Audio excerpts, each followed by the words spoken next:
Hey, Emily. Loud and clear. Hi, Hey. everybody. All right.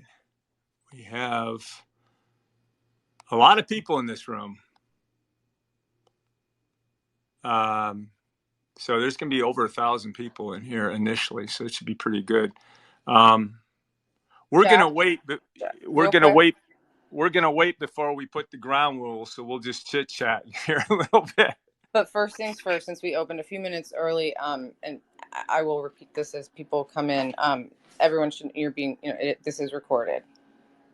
Just full Good deal. disclosure. But welcome, Yeah. welcome, welcome. Yeah. Yeah. Thanks for coming, everyone. I appreciate it. And I'm going to say this multiple times because I know people come and go, and it even bears repeating if you hear it more than once, even if you're in for the whole time.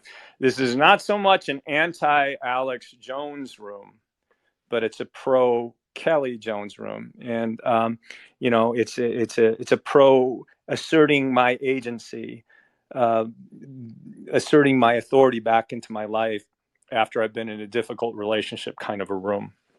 So, yeah, so not so much an anti Alex Jones, but a pro Kelly Jones room, or anyone else that's been in a similar, or maybe is in a similar relationship right now. So that's really the gist of it. But we're going to let Kelly tell her own story, and we're going to after a brief introduction here in a few minutes.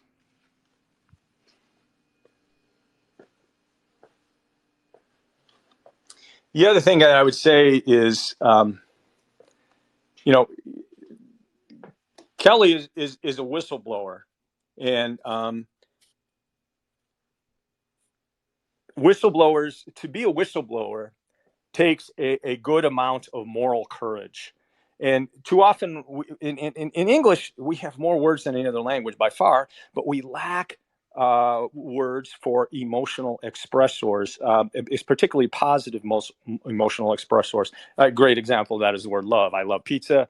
I love my kids. I love my dog. I love my job. Whatever. People mean different things when they say love. Well, courage is one of those words too. So what is moral courage and what is physical courage? People just usually just say, "Oh, that guy's got guts," or "That guy's got courage," or sometimes we even go to the colloquial of talking about people's genitals as some kind of weird, which is a whole nother topic, but an important topic. How courage doesn't have a gender. Courage doesn't have a gender, so we shouldn't say someone's balls or is courage. I'm very much push back hard against people that do that, but um, with regards to courage, there's physical courage. The person runs in a fire to save someone, or runs out on a battlefield to rescue an injured soldier, etc. Firemen do it all the time. Police officers do it all the time. Veterans or people who are active military do it all the time. Civilians do it all the time. I don't want to demean physical courage, but too often when we value physical courage, we devalue or don't even recognize or don't even see moral courage. Moral courage is more needed in society than physical courage is.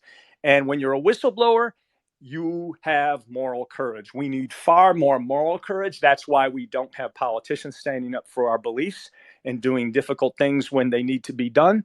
And Kelly Jones is a whistleblower. And so we all might have those things in our life where we were whistleblowers. We might teach our child to do it, or maybe some of us teach our children not to do it, which I disagree with. But and so she's going to tell us her story. So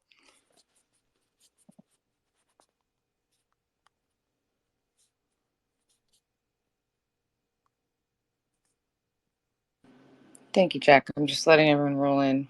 okay. Big audience tonight. I'm actually. Oh, and I need to retweet the space, and I encourage anybody who is interested to do the same. Yeah, yeah. And I'm gonna repeat some of that I just said because we're just about to start officially here in less than a minute.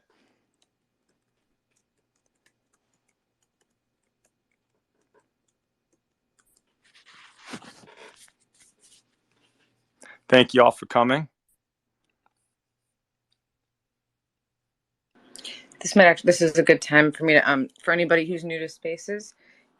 We have we've got 11 open speaker slots, and in order to come up to speak, you on the bottom left of your screen you'll see a request button, and then Jack Rao will get to that, and you'll come up as a speaker, and then we use a hand system for asking questions. I'm sure we're going to have a lot of people with a lot of questions.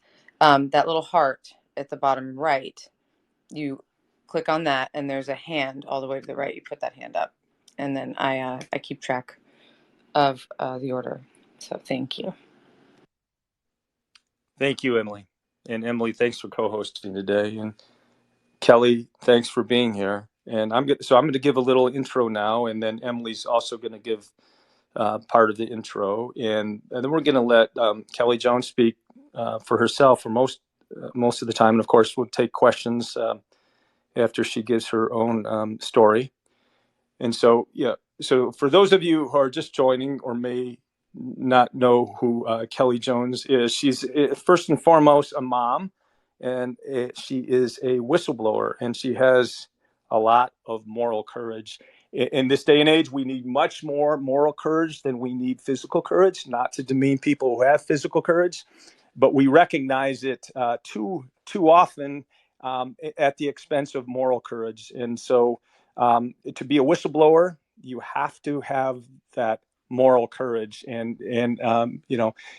so this room is not so much an anti Alex Jones room today as it is a pro Kelly Jones room, and about asserting your agency and your authority back into your life when maybe you've been in a bad relationship.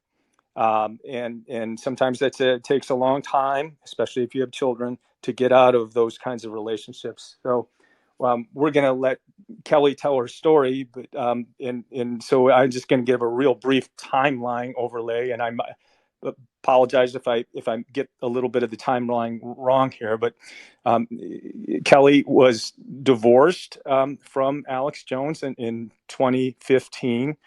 I believe she filed for that divorce in 2013. She was never crucial part. She was never part of the Sandy Hook conspiracy. So that's a super important thing. And she really started thinking about in the divorce process back in 2004. So it's been a long process for her, but that's and again, I might not have got those dates exact wrong. I think I did. She was trying to. Oh, the other thing is she was backing way off. Although she was initially involved in InfoWars, she was backing way off of that about 5 or 6 years before Sandy Hook, and that's a date I'm not exactly sure of, but right around in there. So I'm going to let Kelly talk more about that. And Emily, if you want to add some here, and Yeah, I think Jack covered most of it, so this may be a little repetitive, but like he said, as we've got so many people coming in, I'll just be super repetitive. As most of you know, Kelly Jones used to be married to Alex Jones. She's focusing on activism right now, and motherhood, and I apologize, and combating narcissistic abuse, the results thereof, and propaganda in general. How do regarding Sandy Hook. Yes, Jack. Yeah, there's a lot of things that happen when you're married to a person who's really manipulative and narcissistic. Not diagnosing Alex right here, but maybe say your ex or your current person you're married to is a sociopath or psychopath or a narcissist or a Machiavellian or a sadist, and sadism never exists alone. And usually those other things, those often go in a group. Those four things are called the dark tetrad. Say you think your current partner has any of those going on. It's a difficult process to extricate yourself, and you have all these flying monkeys. You might have heard that term. People that assist your abuser or the manipulator, and all this something called coercive control. And so you want to be able to know how to recognize that and combat that. And Kelly's going to talk about that. And again, asserting authority in your life. And you may not be 100%, no matter who you are, cognizant of how much abuse is going on in the moment. And then later on, when you're out of that relationship, kind of like a glacier receding. I mean, for example, Michigan and Wisconsin are still rebounding from glaciers 10,000 years ago. Well, when you get out of a bad relationship, for months, you're going to be rebounding to your prior self, to your full self. And that's a process that doesn't necessarily happen overnight, but in retrospect, you'll be able to reflect back on your previous self of a few months before when you were in that relationship, and a few years before when you were in that abusive relationship. And you're going to be able to say, wow, I really didn't know how bad it was. And so when you talk with people like this, or that are trying to get out, and you might be one of them, or you might have gone through it, you can really relate to that. And so, be kind to Kelly. If we catch even a whiff of people trying to be abusive to her on air, we're going to get you out of the room and delete and block you permanently. So, a couple of weeks ago, I had a racist on that kind of wormed his way in, and he deceived us into thinking he was asking a body language question, and he got really racist on air here. I say on air, I know we're not on the radio, but and yeah, none of that stuff or anything like that. So please ask respectful questions. And again, to reiterate, Kelly was not part of the Sandy Hook conspiracy. And so, don't treat her like that, and, treat her with respect. And, so again, this room is about her helping through her story, helping to help other people heal themselves and extricate themselves and assert a more authority and agency on their life. Thanks, Jack. I'm two things.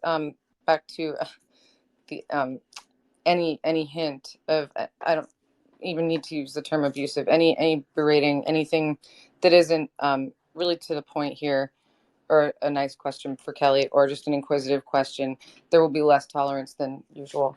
But ask what you want to ask. And then I also want to just drive home that Kelly had extricated herself from InfoWars and any subsidiaries via divorce proceedings prior to the Sandy Hook conspiracy that fomented so much damage. So Kelly, I see you there. If you're ready to come up, Jack, are we good? Yeah. So we're gonna let Kelly come up and tell her story. She might take a good while to tell it, and it, like lots of our stories, it might take longer or shorter. So she can take as much time or as little time as she wants, and then we'll open it up to questions, and you can ask, of course, Kelly questions, and you can ask me questions too. But this is mainly about Kelly. I'm kind of let's kind of stand off to the side and be an observer here, but I'll certainly take questions, but just be really respectful. And Kelly, thank you for being here today. And we really appreciate your time and your insight in sharing your life experience with us, and help us all to be better people. Well, thank you so much, Jack. And thanks also to you, Emily. I'm really honored to be here, and I really appreciate your extra kind efforts that are so protective, and also so many comments that have come in from your obviously very informed audience about experiences that they've had, and just being open to receiving information, and allowing me into this space with you that they so often frequent. So I'm really grateful for that. I'm used to, and I understand why people have a knee-jerk reaction to me. I'm gonna be telling my story here in a second, but I just wanted to answer a few questions that everybody always has, and I think I'll tell that mostly in my story, Jack. But I do want to start off by just saying I have kept my last name, my married last name. I am remarried.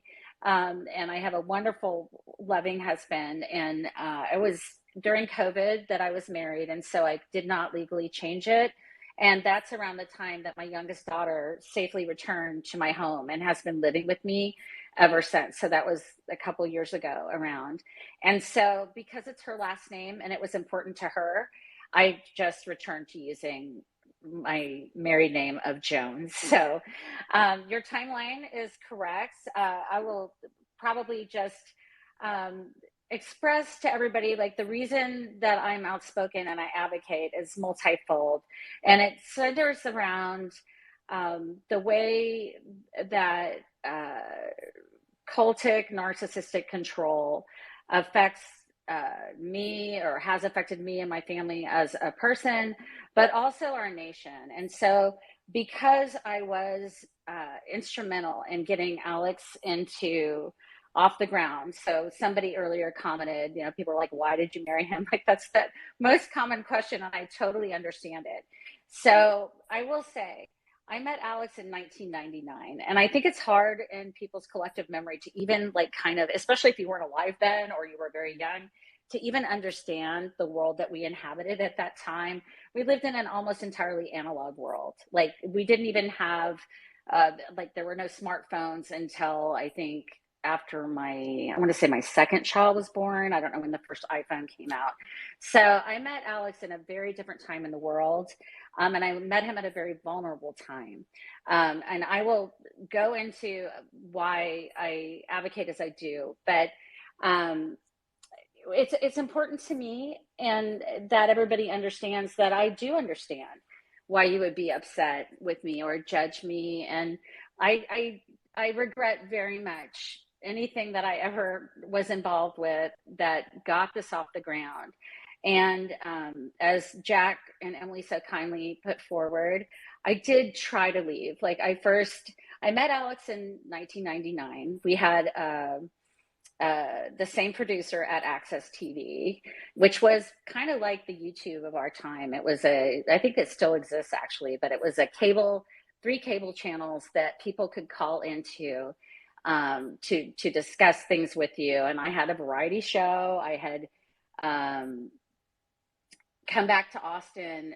My very best friend in the whole wide world was in hospice and dying horribly of AIDS. So I had worked a good amount in media before that time. I'm not really someone who's ever super wanted to be in front of people, like, visually and video, but I had worked in radio. I'd done a lot of interviews. I had worked, ironically, and this is really where my sort of background came in, that was assisted to Alex, was I had left working for PETA, for People for the Ethical Treatment of Animals, very disillusioned. I think also, like, I was recruited by them. I grew up in Europe, and I had returned to Europe on a scholarship and had stayed in Europe and was working for a casting studio that did casting for films and ads. And I could not get documentation and I was not happy with that. So I returned to the States to pursue a second degree in journalism. And I was recruited when I came back by PETA through an acquaintance that I had that knew, like, their main media coordinator type person. And so I went to work for PETA, and, you know, in that role, in that analog time, we didn't have anything like social media. And so in that position that I had, I was a campaigns coordinator, and I traveled around the States and around the world, actually, and coordinated events that would draw media attention. So you would do something that would get on the wire, or, you know, you would also promote it and make sure that things happened and were really coordinated, and often very visually so. And then that would become major news. So like, I've been arrested in Japan for a rather Go Naked Than Wear Fur campaign, which was actually very scary to be arrested in Japan, but you weren't really naked, you were behind a banner. And so I had a lot of experience really understanding and learning how to, like, work to get people's attention. So, in that world. And so I moved back to Austin. I left PETA, moved back to Austin, and I was 29 years old or 28, around that age. I'm 6 years older than Alex. I think he was actually 23 when I met him, so he was very, very young. And I had kind of a very different, like very transient life, just because of my father was a diplomat, and so I lived in many different countries, and it wasn't a time where we had a lot of connection that we could maintain. Like long distance phone calls were very, very expensive, and my friends were moving around too, and I went to boarding schools, and so the friend that I was losing when I returned to Austin was really the center of my world, and a lot of that sort of friend circle had broken up, and because the tragedy of and the horror of the deaths that people suffered when they had AIDS back in that time, it was prolonged and agonizing, and so I returned to be supportive to him, and that's when I met Alex at this Access TV station. I was like subsequently hired by the station to do their PR, and I think Alex saw in me something that he could take advantage of. And I was vulnerable and, sort of displaced. I was feeling insecure about my prospects in the future. I'd gone from working for whatever it is. They were obviously like very organized and professional group in what they did, which I do like. We can talk about that another time, but I love animals tremendously. I don't think that I'm concerned about many things about PETA, but and so I was vulnerable, and I met Alex. And I guess the thing, first of all, people only understand or are familiar with, I think some people probably know, like the really, really, really like ancient history, I guess at this point, of Alex. But he was just really young. He didn't have any job that I know of any significance. I know he worked part-time as a dental assistant for his father. And he had his Access show, which there was like a good community of people around that sort of access discourse that he was involved with, which I wasn't. I was just trying to do a variety show with my friend Buzz. And it was like late night with Kelly and Buzz, and we talked about celebrity stuff.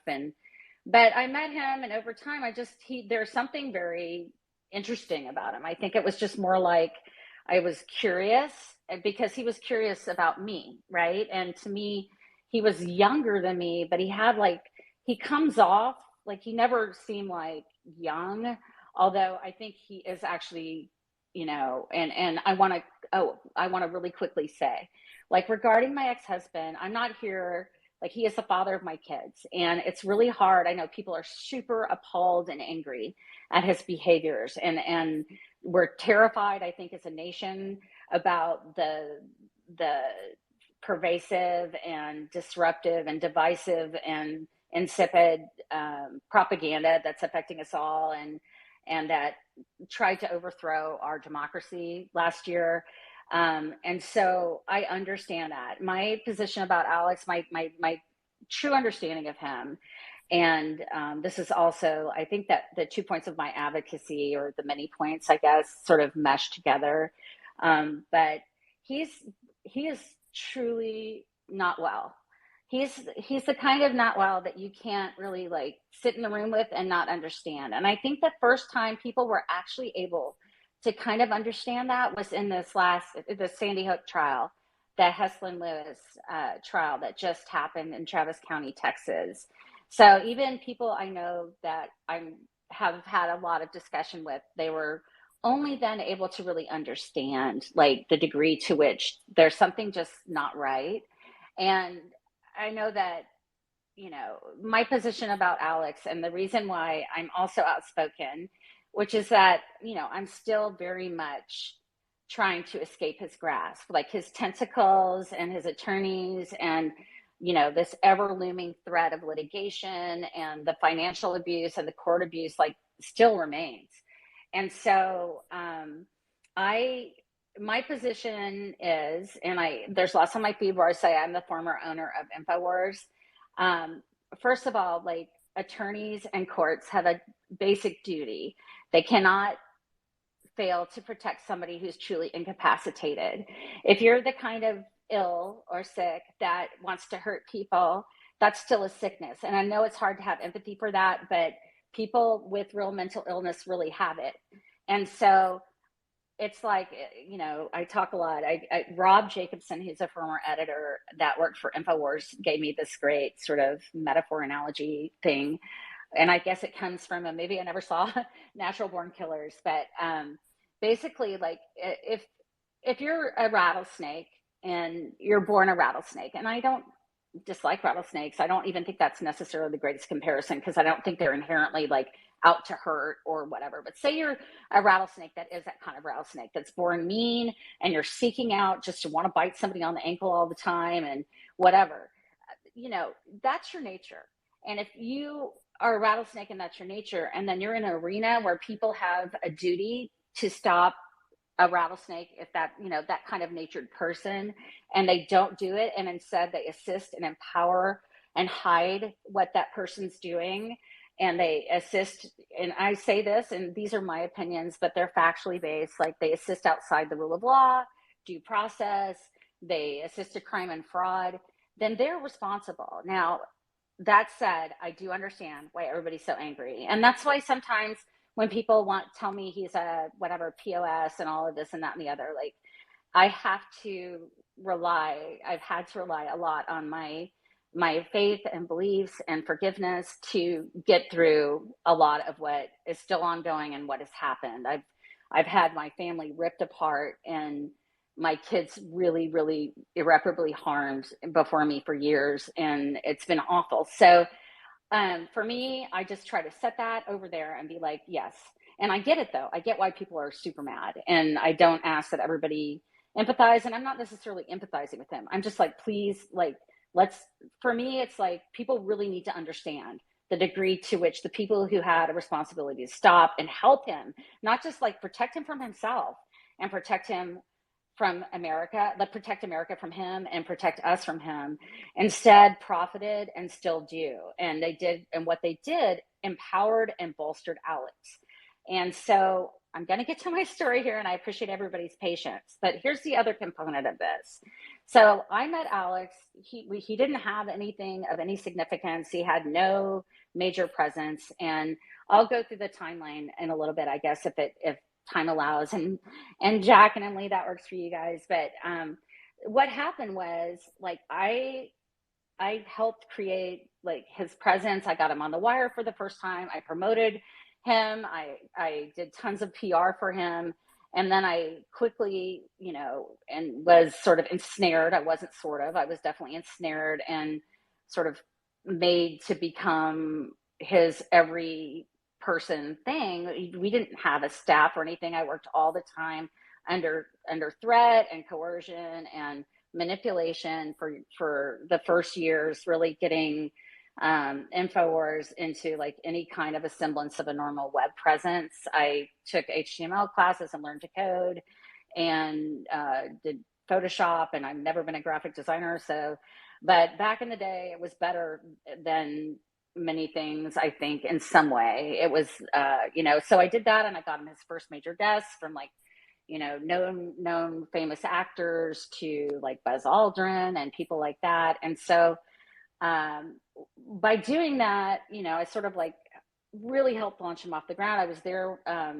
He would not know how, and I go back to his incapacity to even have like rigged the wired video camera, which is what he had when he went into Bohemian Grove, which he stepped over a hedge. It wasn't any great infiltration, if anybody's familiar with that. And that also that bolstered him. That's when John Ronson and Channel 4 in the UK came on. And so sort of there was this great sort of push. And as for his influence and like all this background about like how media works, people should understand like the model of radio, especially talk radio back in the day. And at that time, there were really the major shows, like, I don't even know who they were. The only person I can unfortunately think of is like Rush Limbaugh, but there weren't like tons of little shows like, or podcasts or anything like that, like we have now. So he is, he is smart about the way that he was able to sort of make himself go viral and in an analog way. So Alex's business model was to make these videos that he would let people copy and give out for free, but they couldn't sell them. And that was sort of his way of like, you know, like a like or a share or a retweet or something like that. And he paid for time on a satellite. So that's how people do stuff now, still, I believe. And I think that he's got a movie out, and I think he's probably paying for the playtime. But it looks really fantastic to have a radio show, and then you sort of like bargain on the ad space, and you can make your money back that way. And so that is my role, I think, in getting Alex off the ground. And you know, I have a good education.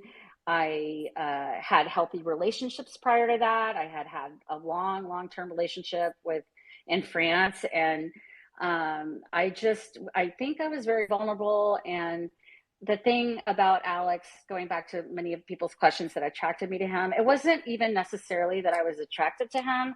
It was that he was, first of all, so into me. And he was really, I think he could see where I needed validation and I was insecure, and he glommed onto that. And then I think one of the thing that, this is very absurd maybe now, and I know it is in hindsight, but you know, I had been on the road for so long and had a pretty, you know, I don't know, intense like life. I had a lot of professional or media success, I guess, through PETA and by working in casting in Paris and this and that. I've been around a lot of people that were of their day type influencers, or people that had their finger on the pulse and were sort of involved in news cycle type stuff. When I returned to Austin, I was also working Hello? Yes. Pat, we're gonna stay quiet until Kelly's finished, and then I'll start calling on people to ask questions. Thank you, though. If I'm Kelly. droning on too, y'all please jump in and stop me. I'm just trying to like. Nope. Okay. And so, you know, one thing about Alex is he does have a tremendous energy. And I think that's the kind of energy that I'd been around and was used to. I was in a very high energy environment. I'd been around like coordinating celebrities and stuff like that, and working around them, and just getting, you know, being featured on or coordinating media events and such. And so that, number one, like resonated with me. It was like Austin, Texas back then was a sleepy little town with not a lot going on. And I was kind of like, oh my gosh, what am I doing back here? You know, I really did kind of feel like that. And so, you know, there was that. And then the other thing was like Alex's line with me, which I will never forget. So I'd been around and moved around, and I had just gone through the whole PETA thing. And, you know, I was not super young. I was like 28, 29. And we were around each other because we were at the same studio and had the same producer, but I was not at all involved and didn't understand, and still kind of don't understand some of the conspiracies that he's put out. I really don't.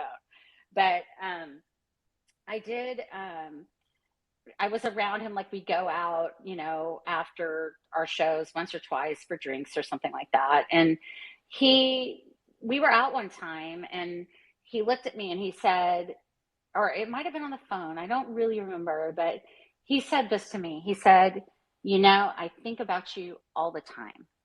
And it seemed, and it felt so sincere in what had been such a sort of player, like running around, whatever kind of life that I had been living, and in that shaky space. And believe it or not, like our first date, we went jogging.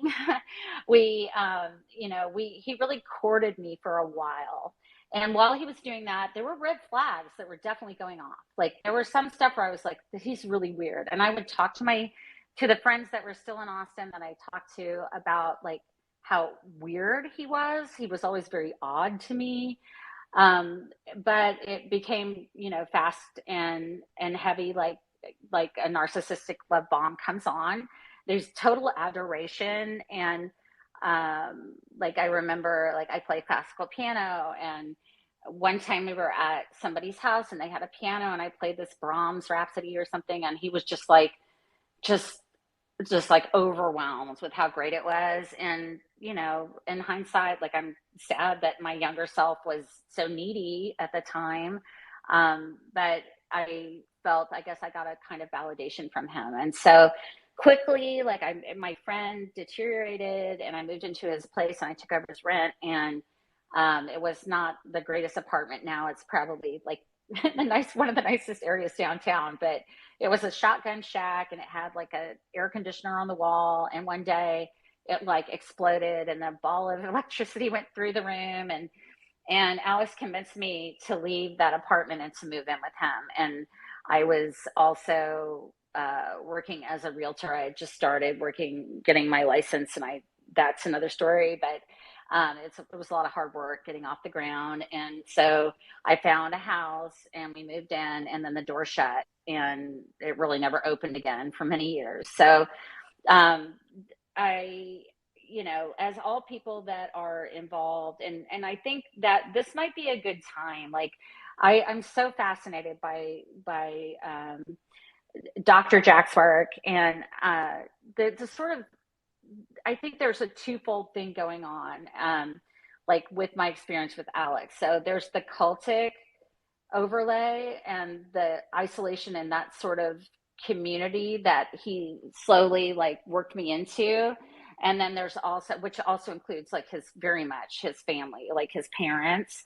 And then there's the narcissistic overlay. So, what you know, I don't know if this is a good time for you to opine, Dr. Jack, but maybe that's something that you could tell people about a little bit about what that looks like and how it can manifest.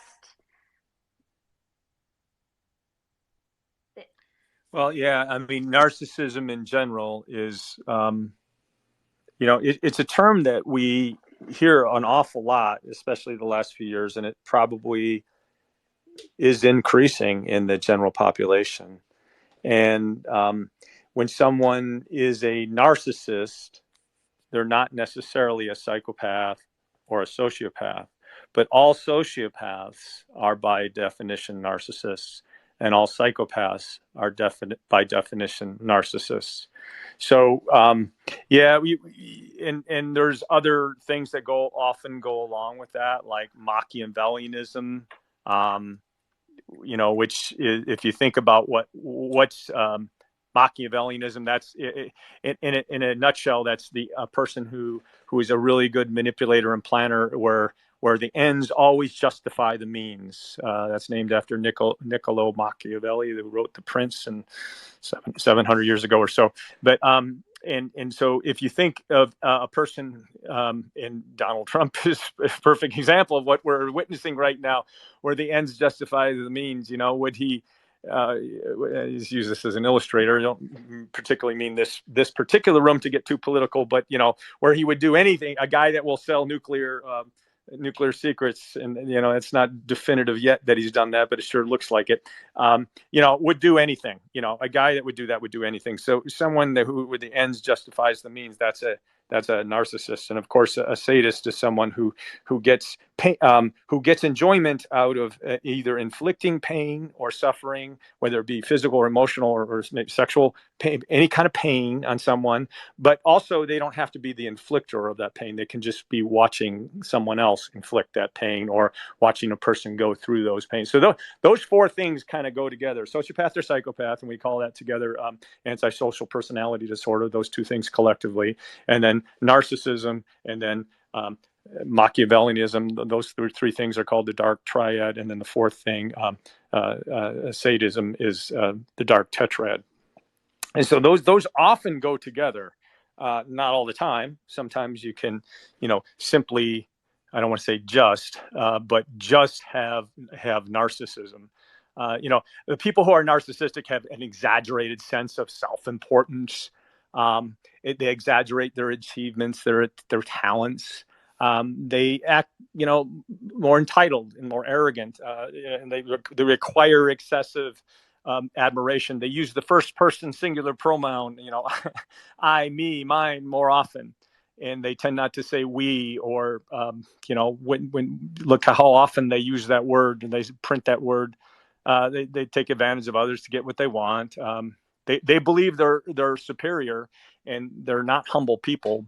Like sociopaths and psychopaths, they tend to have low empathy. Although if someone's only, and I don't want to say only, but if they're only a narcissist, they may have some empathy. It's just probably diminished. It depends how dense or how severe the narcissism is. Um, they can behave really arrogant and haughty. You know, they insist on having the best of everything, and they want to make you know it.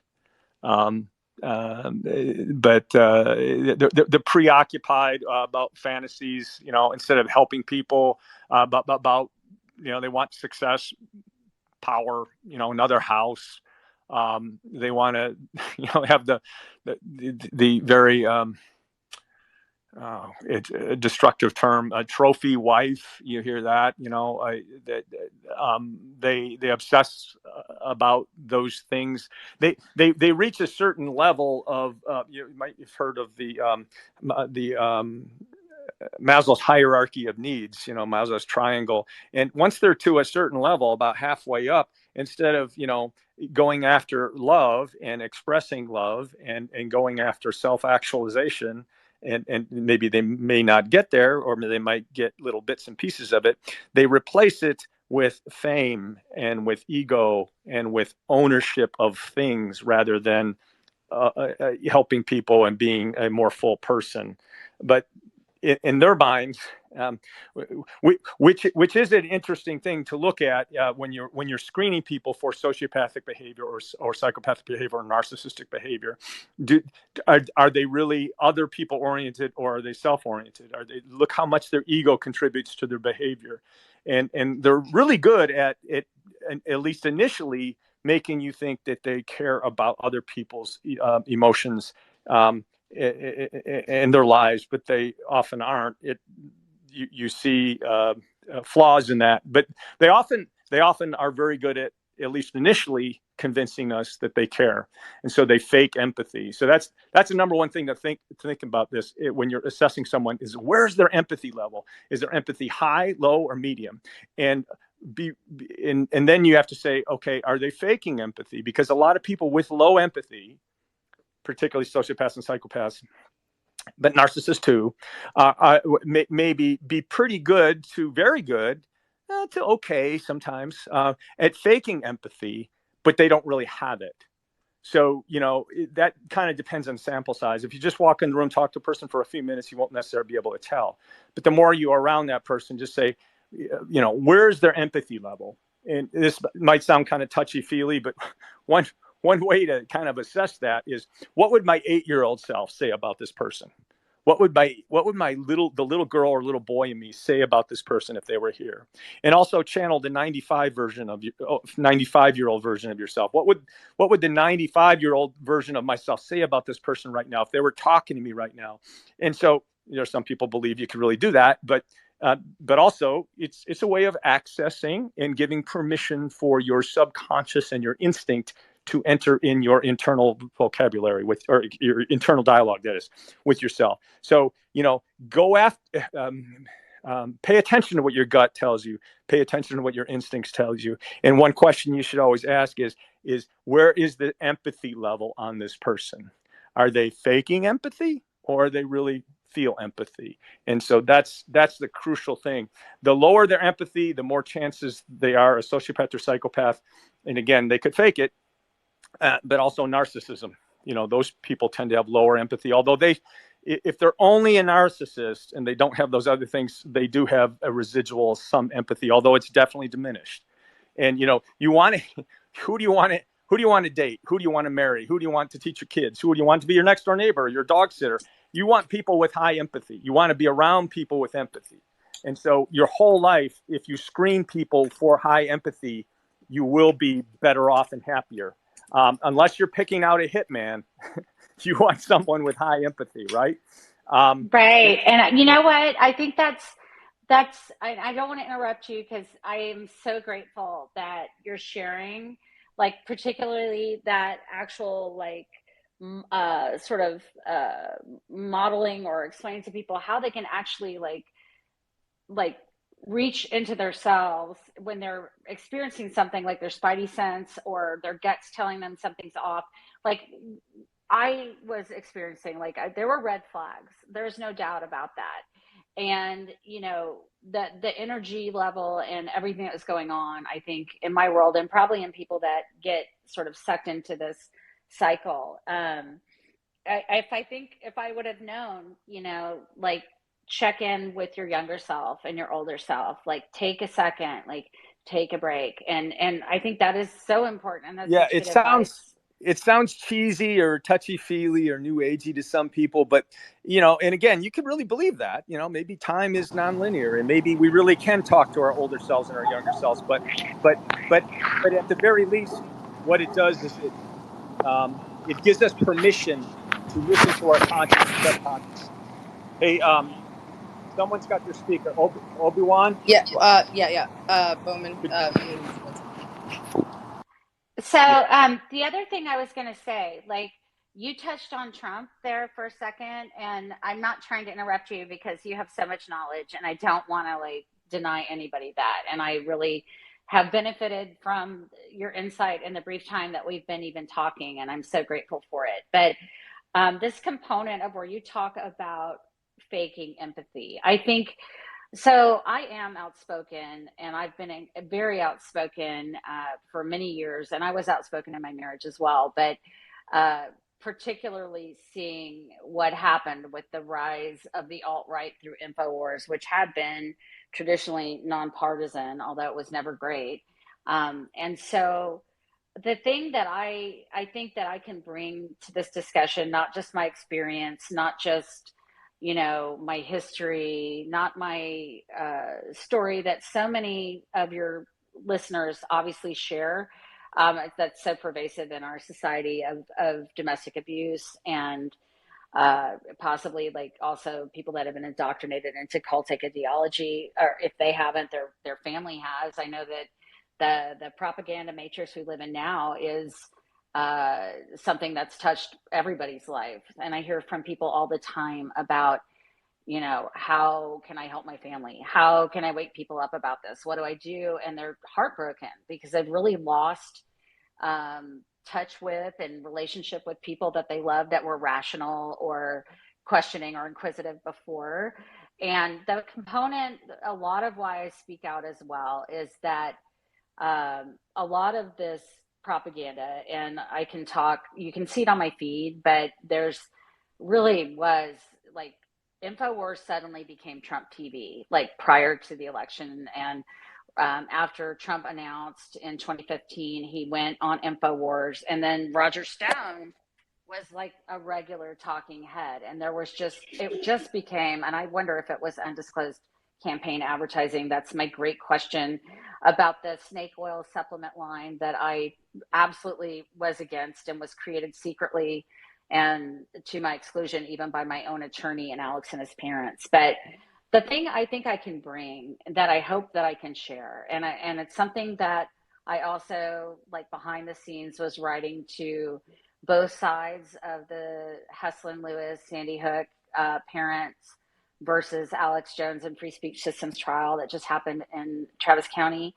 is the actual truth of this main central, completely false, like projected, I'm this great caring person, I'm an everyman, you know, I care about you, you're part of this thing, we are in this thing together, and I'm a family man and I love God, right?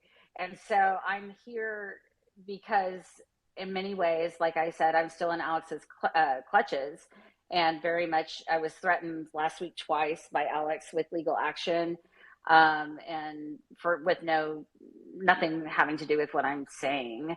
I don't believe. I think it was, you know, it's just he threatens me a lot, uh, and so I think like behind the scenes, like when he was in that trial, and we saw how it was scripted, like scripted during the trial, and then while the trial's going on behind the scenes, like even while it's actually hearings are proceeding, Alex and his attorney that he fired, Robert Barnes, or his talking heads on InfoWars are actively spinning what's going on, which was completely horrible, misleading, untrue legal information. Like it was just false. Like it was deceptive trade. Like Alex was not found guilty. That's a criminal term. He was found liable because he violated the discovery process. Like he did not answer discovery requests for years. He had more leeway than anybody probably ever has had to engage in these dilatory tactics. He appealed all the way up to the Supreme Court on a free speech stance, and that was just fraudulent. But there's the family component of that, and when he paraded my kids' names around in court as if he was some great father to them, when my child here, who's been with me for 2 years, like he owes me years of past due child support, and he wouldn't even send me like $100 or $200 of that so I could buy her new shoes. She starts high school tomorrow. And so it's just a fraud. And I think I can bring that forward. And just real quick, I didn't want to like interrupt. And I know I've kind of gotten off the chronology here, but regarding Sandy Hook, like I think real quick, like the history, like I married Alex in 2002 because I was pregnant. There was a horrible thing that happened prior to that, and I felt like I could not get away from him, and that was my only choice.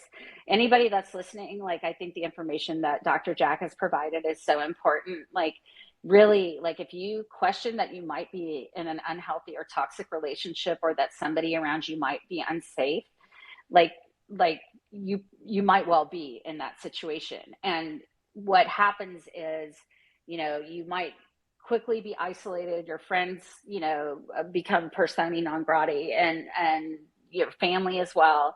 And so there is help out there to understand that. I think Dr. Jack is a great source, and there's all kinds of hotlines and helplines. I will say that our family court system is unfortunately incredibly broken, and empowers abusers with great frequency, and is troubled and wrought with corruption, which is my other point of advocacy. So I'm the person that gets to walk around and be the person who lost her kids to Alex Jones, worse than AlexJones.com. I joke, but it's really not funny. And I did win a jury trial, and a jury trial that was 2 weeks long, and probably as close to as expensive and complicated after litigation that was as fervent as corporate litigation, which is really what this, I believe, has really been about. Because I lost every asset, or my partnership interests, which were a majority partnership interest in InfoWars and other things, and my divorce. But I won a jury, and I lost my kids, and I was sued over and over by Alex Jones for years and years. So with regards to Sandy Hook and things that are terrible, I again go back to like my truth and my introduction, for which I still, I will always do everything I can to redeem whatever involvement and I had in empowering what I believe to be a truly incredibly dangerous force that has bolstered an authoritarian agenda. Like I am a political person inherently. I studied at a museum in Normandy, France. I was with people that were actually in the resistance, and I studied World War II, and I'm incredibly fearful for our country at this time. I think that we're at a sort of juncture where absolutely, like I hope that I can have impact to, like I was honored to have spent some time with an investigator from the January 6th select committee while the Sandy trial was going on. I'm always trying to get information to people about what I believe were the corporate crimes that happened that bolstered Alex, that were, allowed, supported, and endorsed through corruption and of court officials, which is kind of complicated, but I can talk about that later. But at this, I think I can bring forward the truth about the central frauds, which I think we saw. And what happens is somehow, he's got a sophisticated platform. He's got, many, many ways of sort of spinning and regurgitating his information. But I think that I hope that his audience was watching, for example, when he was talking it was brought up during the trial that he had been talking about the jurors as extremely blue collar folks, like that lived in their own bubble and were basically clueless. Like, so he presents himself as an everyman. He flies around in private jets and loves luxury. I think that when Dr. Jack was talking about sort of when you pass through the Maslow's triangle needs or the human needs, and you've really gotten everything that you can possibly get, then you get this great quest for fame and money and power. And like, I, I can't even explain like the complication and the heaviness of those needs and desires that he had. But there's never enough money or power for Alex. And so so really quick, and I know I'm going to ask Jack and Emily to get me back on track here, but I did want to say, like, with regards to the Sandy Hook parents, like, I held my own space after the trial was over, and I hope people will listen to it, because I think it's important for us to actually take a breath and sit in the moment where we really understand what that trial was about, and about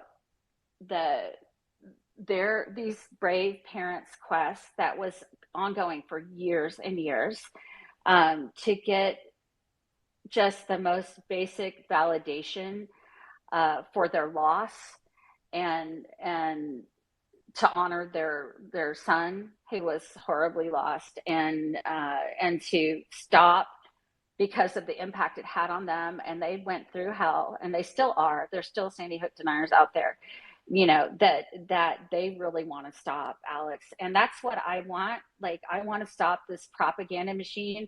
I've put my everything, like, that I possibly can into trying to stop it. And I did, after I prevailed in that jury trial in 2017, Alex and his attorneys went on InfoWars, and they defamed me horribly, and they still have never retracted what they said. And they also held a press conference, and this was before Alex was deplatformed. So it went out to millions and millions of people. And I remain accused and harassed about the things that they said years ago. And so that was the first time I actually spoke publicly. So, like, I always tried to protect my children's privacy, and it's a no-win double bind. It's like, do you talk about the horrors and abuse your kids are going through, or do you keep your silence, believing that you can change it by pursuing a course of action that has proven to be absolutely ineffective in a corrupt court, like the definition of insanity, right? So, so after that, I spoke out publicly, and part of that, Alex was suing me in parallel litigation, sort of. Like, I was appealing the jury trial final orders, which were truly like color of law. In some ways countervened the jury's conservatorship award, which is the only thing that the jury can decide in Texas. And we're one of the only states that gives a jury trial in family matters. And I was appealing that, and I was appealing the unconstitutional content-based prior restraint injunctions, which what that is a basic, like, absolute no-no in First Amendment world. Like, you can't tell somebody what they can't say about a specific thing in the future. So I had those imposed, and I also was disallowed to redress grievance to any commission or overseeing board body without the court's permission, which is an absolute First Amendment violation. And I hadn't grieved anybody before. It was just imposed to, I believe, make me look bad and as a coercive measure. But I was appealing. He sued me. He actually sued me, I believe, right before or after he was sued for the first time by the Sandy Hook parents. And then he had successfully bifurcated or separated tort causes. I had filed injury cases, interference with possessory rights, I believe, and intentional infliction of emotional distress. He had severed them. And so at the end of the jury trial, I had no more money. My settlement was like a 0.00% of what Alex got, and I didn't agree to it. And it's all very fraudulent. And so The like about half of what I was allegedly awarded was in the form of a promissory note. I had to lend Alex money, and so I didn't have anything that I could concretely invest, and I was going out to attorney's fees. So at the end of the trial, and there was a bunch of like post verdict hearings, which are not allowed, like on matters res judicata and decided. My attorneys withdrew because I couldn't pay them anymore. So I was self-represented, and I was in basically 3 cases with him. But and he sued me because I responded to what he said on InfoWars, and because I was also actively, like at that time, I think maybe before, just around the time that the first Sandy Hook lawsuit came out, I was trying to reach out, as I have throughout all time, to help them. And that included like telling them, like, I thought maybe a pathway that they could shut down this discourse more quickly, and reaching out to their then counsel to say, you know, I have these injury suits and I believe that I could actually stop him, because basically my property was defrauded from me, and I wanted to shut it down. I had like an Unplug InfoWars domain, I still have it, which I had to like shut down. But and I was always thereafter ever under coercive threat about anything I would say that was political. You know, I think at the juncture that I spoke out about InfoWars, it was definitely enmeshed and central to Trump's propaganda machine. And Trump, there's so many articles you can pull up where he was regurgitating the same exact conspiracy theories that Alex was perpetuating. It was like a circle, it was like a loop, and Roger Stone and etc., all these sort of shady characters were out there. I mean, you know, and this was all happening to also undermine our free press and people's trust in media. So like the Jim Acosta event, where you know, there was a doctored video that was produced where it was made to look like Jim Acosta was grabbing some woman's microphone in the press room at the White House. That was a video that was made by Prison Planet, which is directly like Alex Jones InfoWars. And that actually was used to justify Trump's revocation of Jim Acosta's press credentials, which then there was a great outcry and they were returned to him. But this sort of undermining, you know, we are the real media. It's a propaganda machine. Like it's honed, and it's not just coming from InfoWars. I believe, you know, I talk a lot on my feed about, and this is my personal belief, like, but it's also based on experience. Like I have knowledge about how many times like Alex would go on Russia Today, Russian state media, or have a guest on that was from Russian state media. And then I also know that like, you know, not only has Alex republished, you know, over 1,000 Russia Today articles, you can see his ongoing horrible, like in the face of the atrocities going on in Ukraine, you can see his like Russian based propaganda coming through that way. But also particularly like when things would happen between us, even related to family matters. So I have a video that I posted a long time ago. You can find it by just like putting my handle in, Real Kelly Jones, and then put in like feed or it's a cannibal video where Alex went on the air and said, and like had this homicidal, detailed fantasy about murdering and butchering his neighbors to feed them to our children. And I tweeted it out. Yikes. I mean, wow. It's horrible. Yeah. I mean, and I'm telling you, Dr. Jack, like it was like, as a parent, and that at that time, Alex was also completely like in violation of court orders and was withholding my children, who I know and who have outcried about being coerced. Like it's unbelievable, and no help from law enforcement and this and that and the other. And so I tweeted it out, and then he spun it. And he made a new video and he said, oh, no, that was satire. I was talking about Swiss A Modest Proposal.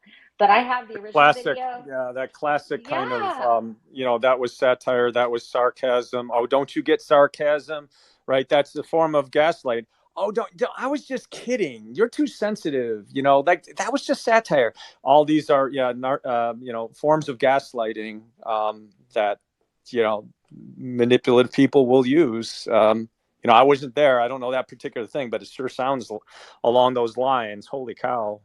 Well, Well, I and don't. that's what propaganda does, right? It's Yeah. gaslighting you.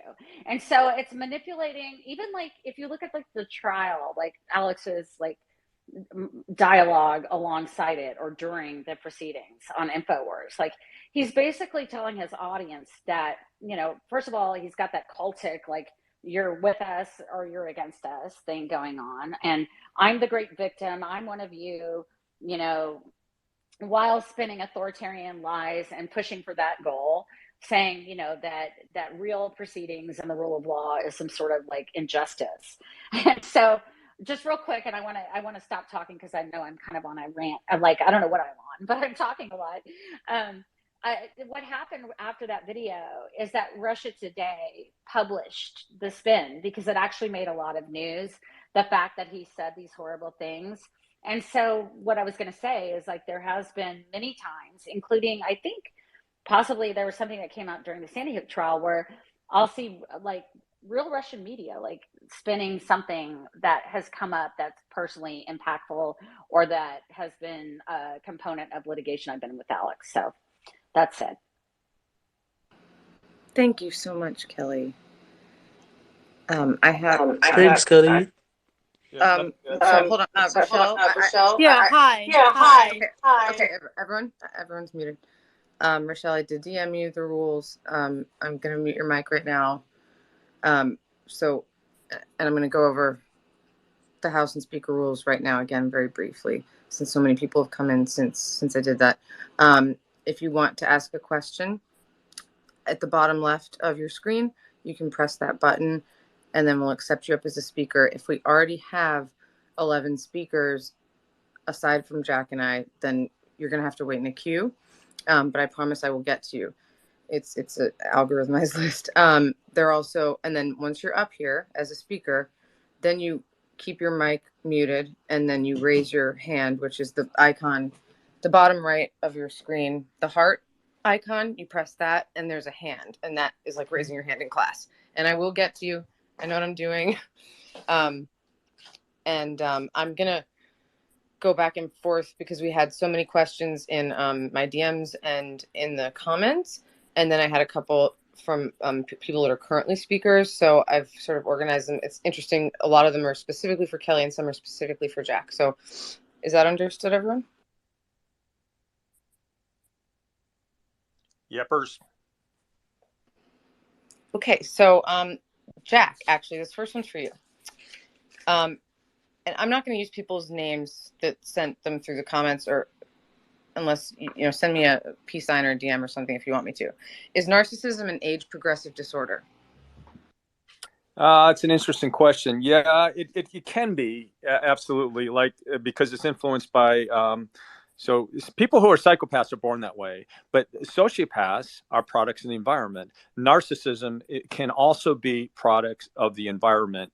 There probably is a genetic predisposition towards narcissism, but yeah, it's primarily a product of the environment. And so as the environment changes, gets more stressful with people with lower tolerances or more predispositions, then their narcissism manifests more.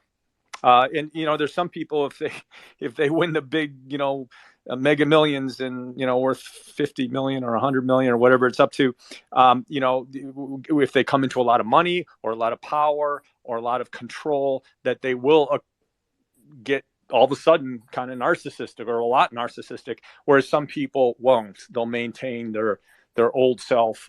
So yeah, it's because, so it's not necessarily age related as much as it is, just cumulative life experience and the different stressors that we have, but also, yeah, their predisposition. So it's a multifactorial kind of thing, but that's a good question. Thank you. Thanks, Jack. So I'm going to go back and forth here. So now to a speaker question, and Bowman, you had DM'd me and you came up as speaker. You don't have your hand up, but I believe that was a question for Kelly. You there? I'm here. Yeah, Bowman, Paul. Yep. Hi. Hello. Hi. Your question Hello. for Kelly. Yeah. Hi. Yes. thanks for coming on. I think you're very brave in coming on the show and talking about your experiences. I wonder how common is your experience or your situation?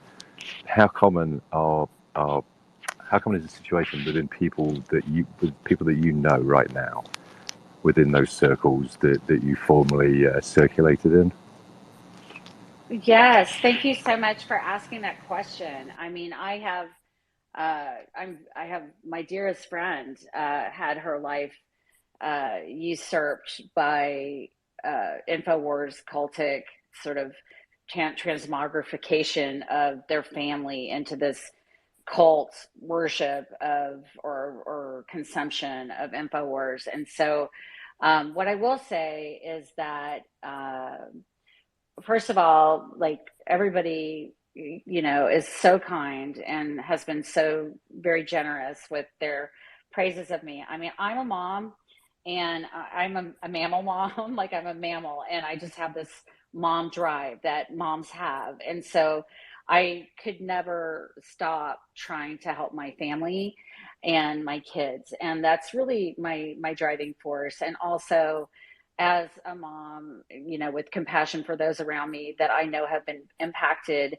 When you ask me about how common this is around people around me, like really my other point of advocacy is about family court injustice and corruption, where, you know, the myths still, you know, are out there that good parents, good moms seldom lose custody.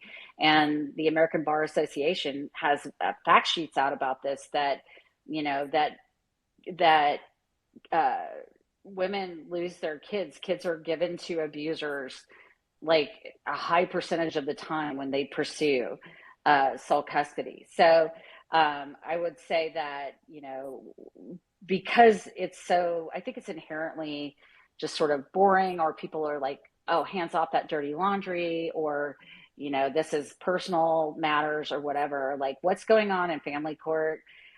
Particularly with high dollar cases or cases where there's, you know, I don't know, people have money to pay for counsel, is truly abhorrent. And I know so many women that left documented, reported physical, horrible abuse, that lost their kids to their abusers. And many of those people never have gotten their kids back. I'm a person who like filed for divorce in 2013, was sued for close to a decade, and I never got my son back, you know, according to any normal thing, and went through degradation and supervision. And I think you know, it's important for me to speak out in that way, Paul, because I would so much want people to understand. Like, I think that I'm the poster child for that phenomenon, right? And so, because I divorced somebody that I think everybody can understand is not well,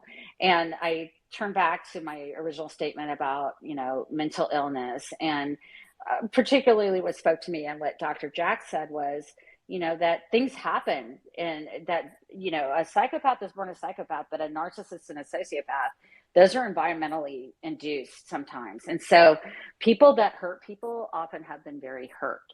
And so just going back to that, but so I think it's really important for people to understand, like, I was supervised by a team of 20 people that made hundreds of thousands of dollars to keep me in that system, and, you know, admitted perjury and this and that and the other, and it never mattered.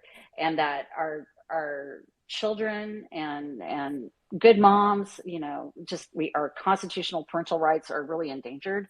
As for cultism, I was speaking to Rob. I talked to him a lot. Like, he's a friend, and I know that, like, part of the component of leaving abuse and cultic abuse and control, a big part is you're really isolated, and it's really hard to get out. Like, you're under threat, you're scared. And I mean, I think there's ongoing, you know, I think that people who are speaking out, like Rob, are really, really brave, because I know they're doing it at great possible personal, like, you know, retribution. I'm somebody who's been harassed, had cameras pointed into my property, had a helicopter hovering over me, that it is very, very hard to leave. Bowman, mute your mic. Turn your mic off, dude. So the phenomenon of the indoctrination, I mean, I think what happens is that so the people that are now like please hire me InfoWars, like they're already indoctrinated when they show up. But I think with me, what happened, and it was again like a very different era, and actually a very different, although very troubled in many ways, like platform. Like what happens is you're isolated and you're immersed, and it's like Alex uses this a lot on his show. It's like you're a frog in a pot of water, and slowly the temperature's being turned up until it's boiling and you're already fried and you're stuck in the pot, right?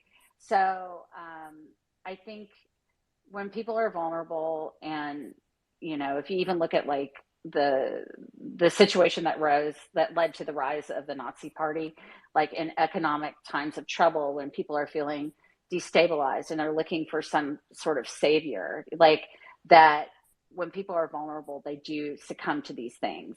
I think that, and there's a component of it too. Like I did not buy into everything that Alex said, and I spoke up. And I remember September 11th wanting to go outside with a candle and mourn with my neighbors and spend time in community, and just being yelled at. But I still was there, yeah, and I tried to leave over and over again, and I did sometimes leave only, and I was controlled by family, and like by having the children were used to coerce me, like threatened about losing the children. And obviously I didn't have any financial resources. I was threatened with destruction if I left. And so I don't know if I've answered your question, Paul, but I hope I got to some of that there. And if you want to like ask me and I can be more concise, I'll try. Do you have a follow-up or? Yes. Yeah, are we there? Yeah. Thank you. Yes, listening to every word. I wanted to kind of join in and talk with you there. The reason I asked, obviously, I'm not from this country, but I've lived here for a considerable amount of time and have been shocked at stories that I have heard. And I just thought initially those were inherent to the area I lived in or the places I travelled. No, the more I've listened to stories, the more common I've found it, which is what drove my question to you in that first place. Thank you so much. You answered every doubt and question that I had, so I really appreciate it. Thank you. Thank you, Paul. I mean, I appreciate you being here and being inquisitive. And I know that that's a question that so many people have that are losing their community, their friends, their family members to really terrifying propaganda. So I'm grateful to be able to provide whatever information I can. And I think Dr. Jack has tremendous insight that can probably support that more. Jack, if you have something, go ahead. Otherwise, I'll move on to someone in the Thank you. lounge. Thank you, Kelly. No, let's go on to the next. Let's go on to the next question. Thank you, Kelly. I appreciate that. And Zeitguy down there, as a listener, I know you were the first person to ask a question. It's such a big one. I'm either going to leave it to last, or we can do a space afterwards, or we can leave it till the end. It's for all the questions for Jack, myself, and for Kelly. So, for the sake of time, I think you're understanding, Zeitguy. You did message me back. So, next up we have survivors. Go ahead, please. Thank you. Thank you so much for holding this space. I am a super fan of Kelly's. I was in a similar situation to Kelly. My ex-husband was very impacted by InfoWars, and it completely changed him beginning in 2008. And because of how it changed him, I left him in 2014 and lost custody of my kids in family court to him.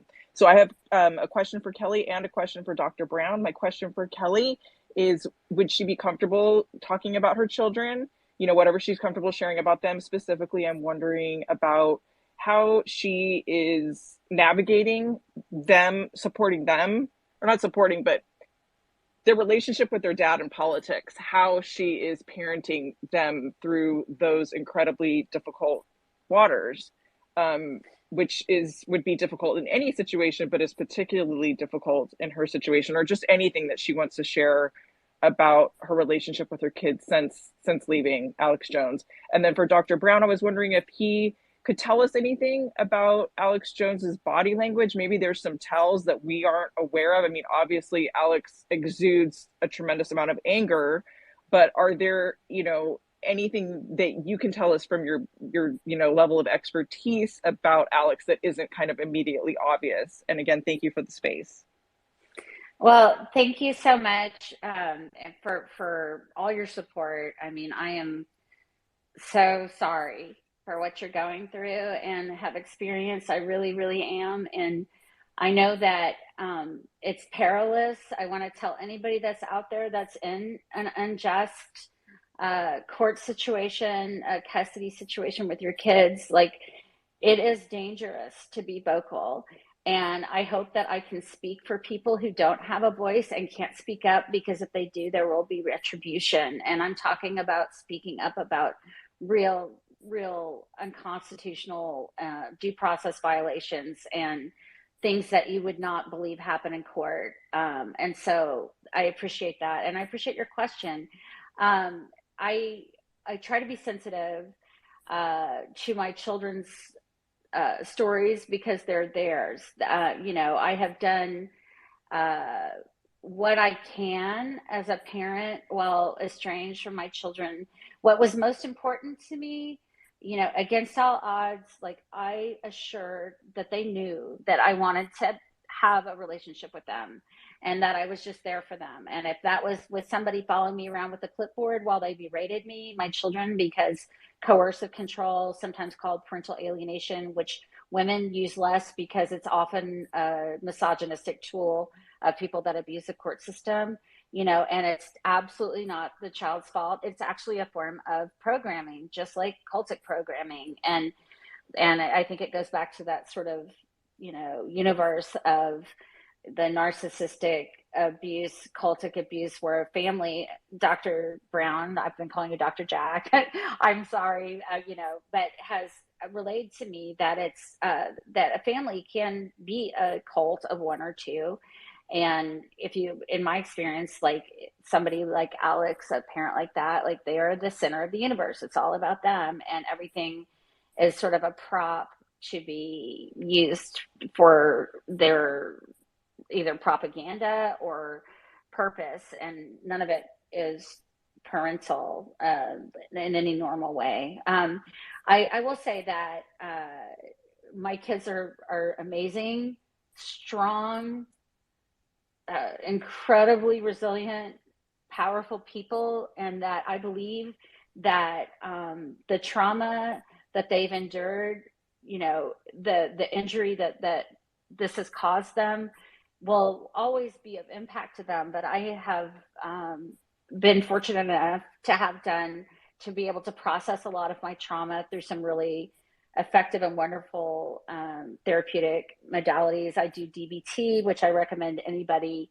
who's going through something really hard look into. I've done some EMDR, which is desensitization, where you process through eye movement therapy, process through things you might not have processed. It's very hard to work through, but you can, meditation, mindfulness, you can repath your neural pathways. Like, you can make new trails in your own mind. And so I believe that they can accomplish anything, and that they are strong, and the strength that you can derive from any kind of horror or grief can really empower you in a way that you would never want, but to tremendous capacity, and it doesn't have to be political or public, just to do something that matters and have empathy and understanding for other people. I will say that, I am aware that my kids, some of them, at least for sure, do not share the same political beliefs as their father. And I believe that obviously they've seen the hypocrisy in some of his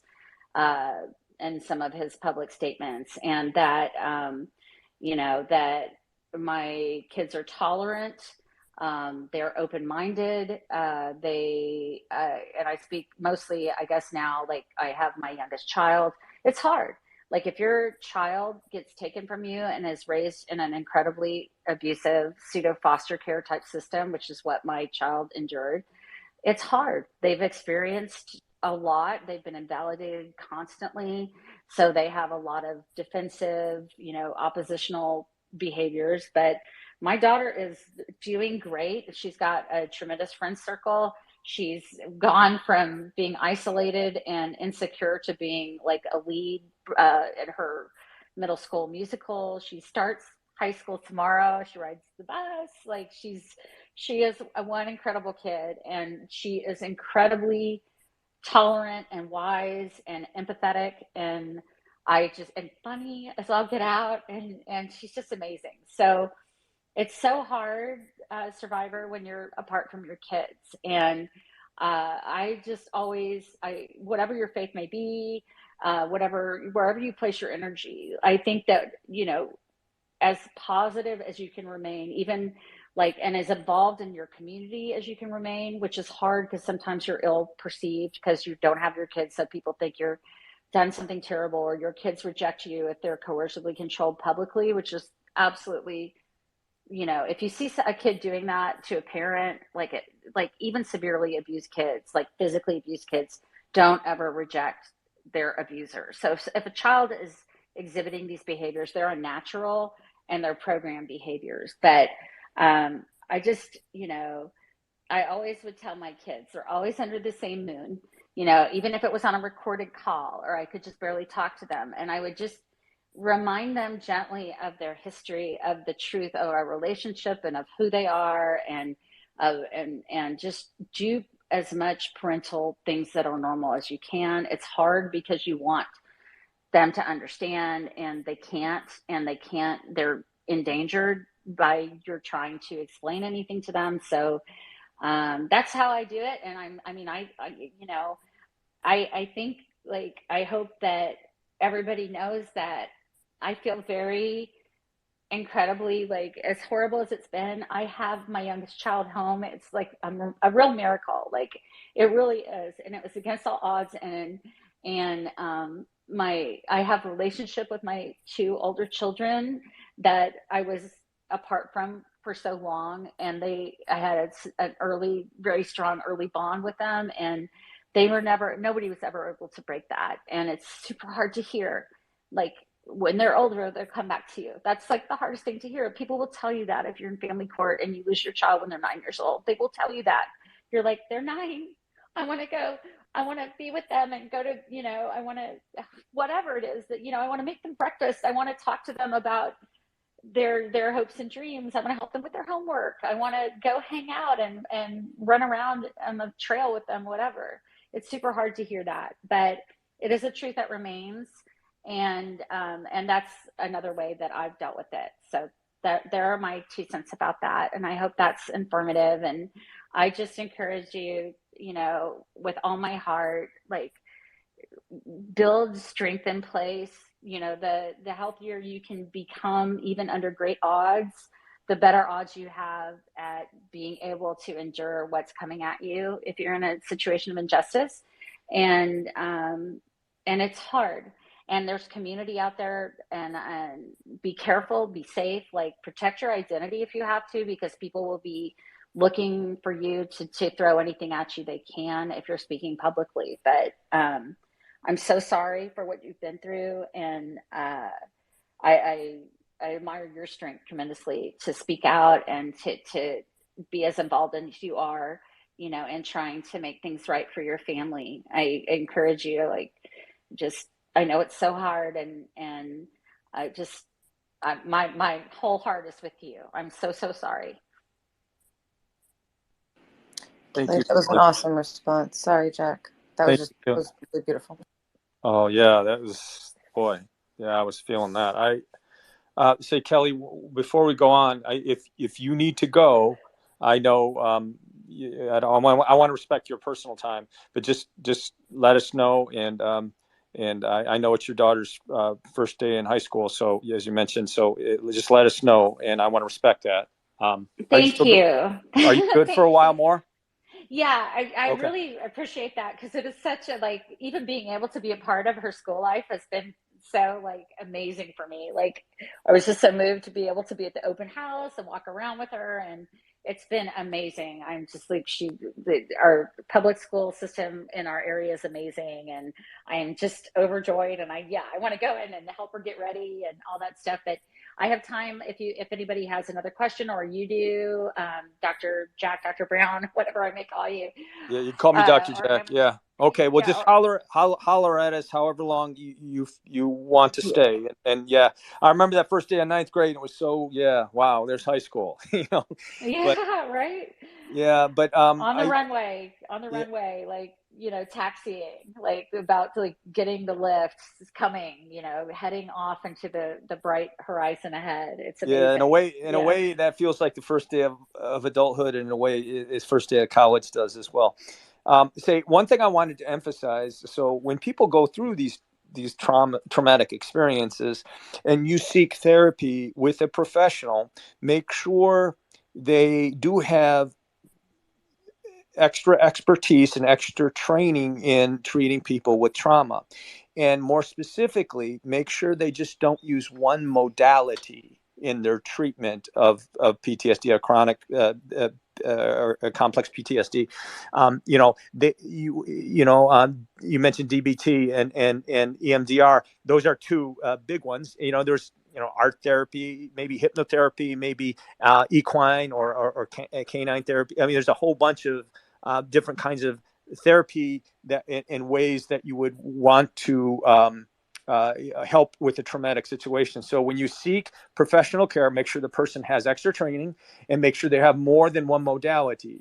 Right, you don't want to go to a surgeon that only uses one kind of scalpel or who has one kind of procedure for everything. Right, so yeah, do that with your therapist, and you'll end up in a better place. So what was Can the I next? chime in with just one thought on that Oh, too? sure. Like that's Yeah, so absolutely. true. Yeah. I mean, I have two thoughts. First of all, like animals are amazing, and if you're, I have a lot of animals. I love dogs, and I have all kinds of critters. I live on for now, like on a good chunk of land, and I animals have been incredibly supportive to me, and I have done equine therapy. And one of the things I was going to just add is like if you're able to get into a safe group therapy, that was so important to my process to be able to understand other people's trauma and where they're coming from, and to share yours. And I also Dr. Jack, like I really enjoyed, they have something called psychodrama, which is really fantastic. I don't know if they still call it that or if it still exists, but that really helped me a lot too, where you sort of act out, work through a specific thing through actual involvement from a group of people, sort of almost like a play. Sorry, I thought my mic was on there. Yeah, that's a good. Yeah, those are great comments, and yeah, so there's a lot of tools to deal with trauma and getting yourself out of this. And once you're out of it, and sometimes you might be a few months out of it, and you think you're recovered from a traumatic situation, but sometimes you aren't. It takes a lot longer, and sometimes they'll come back and they'll slap you, right? A Mm-hmm. traumatic experience, whether it's whatever the trauma is. It could be battlefield. It could be a death of a child. It could be a difficult divorce. It could be a custody thing. It could be lots of different things, right, that cause you trauma. But you think you're kind of past it, and when you least expect it, you might be in the grocery store next to the pickles, and boom, it hits you, and you'll cry, and you'll have to go sit down somewhere. Yeah, that's normal. So yeah, it's not necessarily a linear recovery. So, but the more tools your therapist has, and that you're exposed to, the better. You want to increase your odds there. So yeah, just don't go to someone who has only one form of therapy. That's also usually a sign that they're not as experienced in trauma in general.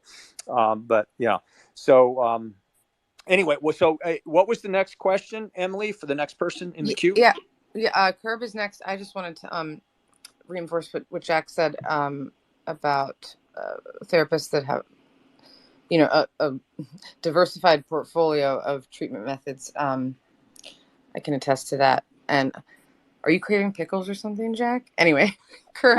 I am not craving Curb, pickles. I have not had craving pickles, but yeah, I'm yeah, I like the gherkins and the dills, but yeah, that's. And also, before you go, Curb, I want to thank all the questions have been so awesome, and we've got 3 more. And Kelly, I know you've got a big day tomorrow, so we're trying to make the best of our time. Go ahead, Curb. Thank you.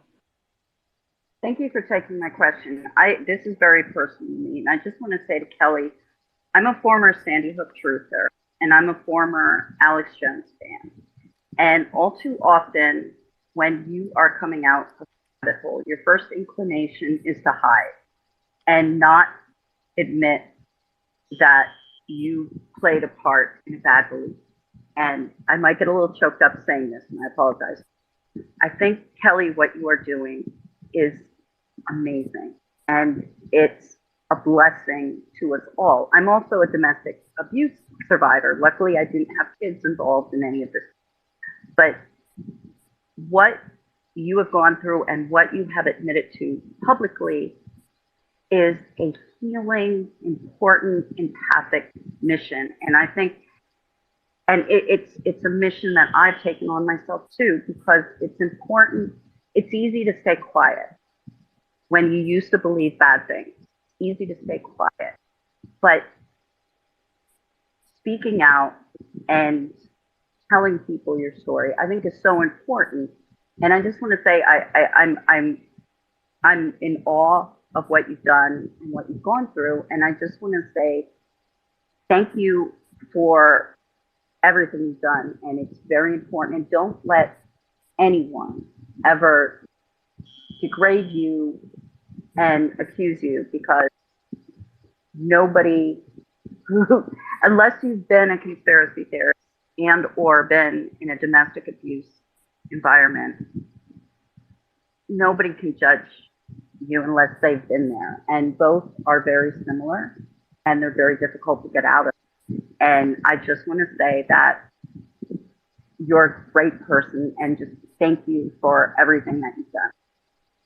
Well, Curb, first of all, I think I'm just exactly like you in many ways. And I think you're amazing for advocating from your experience and what you've endured. And I'm so sorry you've been through that. And what I hope, one of the things that has happened with the usurpation of our free, investigative, proper press, and of smaller press outlets and journalists that do amazing work, is that by this propaganda and by this, extreme alt-right move for authoritarianism, is that we are so polarized. At people often, like, you are an ally to help people that are opposing an agenda.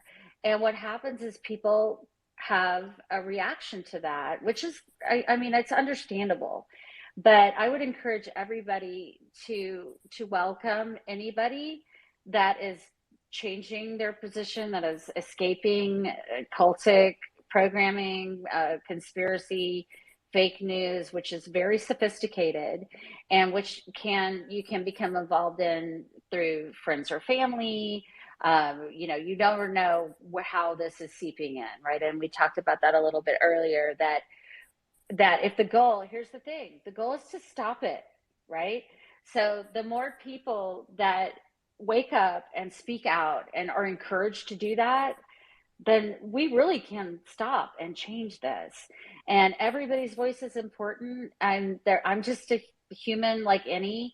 I'm a mom. I'm not a perfect person. I have many things, many shortcomings, and I do my best. And I have a unique public ability to speak out, but people speak out like they're speaking out like you, Curb, like in their communities, and are brave to come forward. And that's an amazing thing. And I hope that everybody, like, that is a common reaction that I get. Like, you were involved with this thing. I mean, Dr. Jack and Emily were very wonderful at the beginning of the space to go through the chronology. And I was opposed and I wasn't involved with Sandy Hook, but I was integral in getting this machine sort of off the ground, or like promoting and helping and assisting Alex, and often with things that were not good, even back in the day. So I would encourage everybody to welcome and invite and be inquisitive and supportive to people that are leaving, because that's the goal, right? The goal isn't to have something that is horrible looming over us to complain about. The goal is to stop it and change it, and to come back to a united America, in my opinion, where people don't have to be polarized to have discussion about politics, and can have beliefs and opinions that cross the aisle. And the aisles that we have, like on the alt-right, that's not even an aisle, in my opinion. But I admire your courage. I'm glad that you're out of it.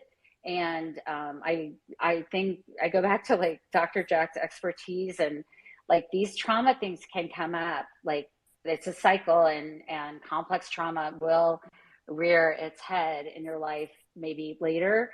And so the more supportive we are as a society to people that are trying to escape something, if you're bashing somebody for something that they're actively trying to escape or trying to expose, having even been involved in it, I would hope that people would be supportive of that attempt. And it's understandable that people are so offended and hurt that they're sort of closed off to that. But I hope that that opens up more in America. And I think that's a path to healing. So I really appreciate your kind comments and all you're doing. And I admire your courage and strength, Curb. Thank you. Yeah, Curb. Thank you very much. Thank you for saying that. You know, I want to harken back and repeat something I said very early on, is that in modern society, in ancient societies, maybe we needed more physical courage, and certainly not to diminish physical courage, running into a burning building, soldiers on the battlefield, not to diminish that. But in modern societies, if we are to survive as a species, we need moral courage more. And that's what Curb has done. And that is what Kelly is exempling. And so the courage to speak out when you're to a bully or when you're outnumbered. The other thing I want to touch on is the whole idea of letting someone save face when you know they're wrong, but they're not admitting it, and then finally they decompress and they get out of that group. Let them save face. Don't spike the football. Don't strut.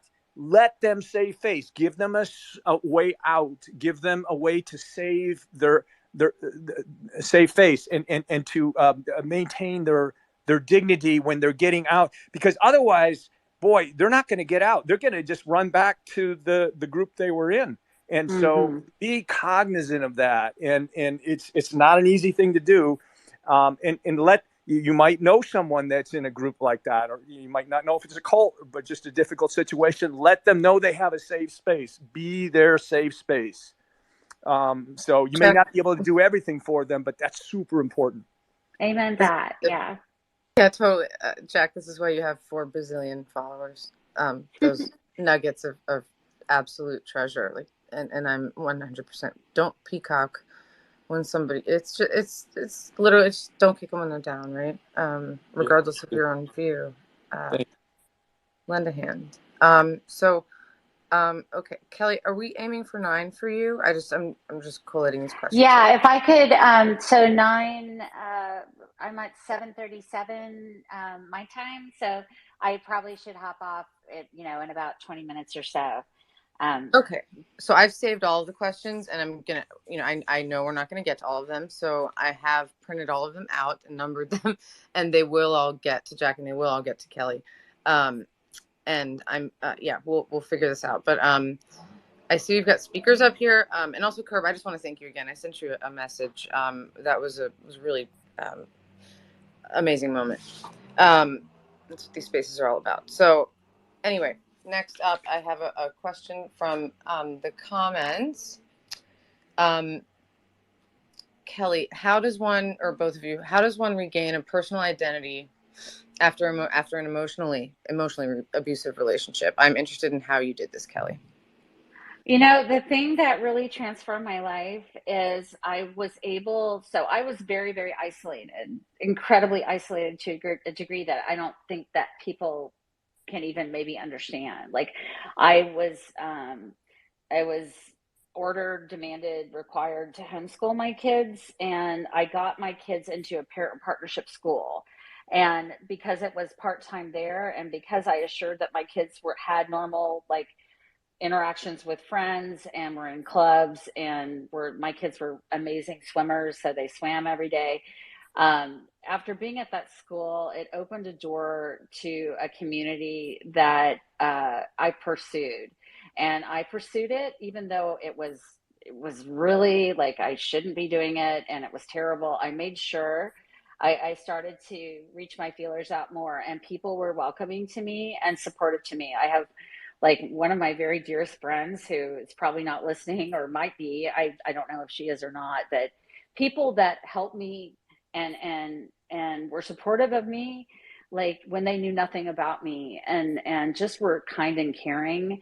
And it was really getting out into that. And I'm a tap dancer, and I started getting involved with that as an adult. And so getting into these groups where I was able to just be in community and some normalcy, and actually go out to lunch with a group of people, which is something I did not do for years and years.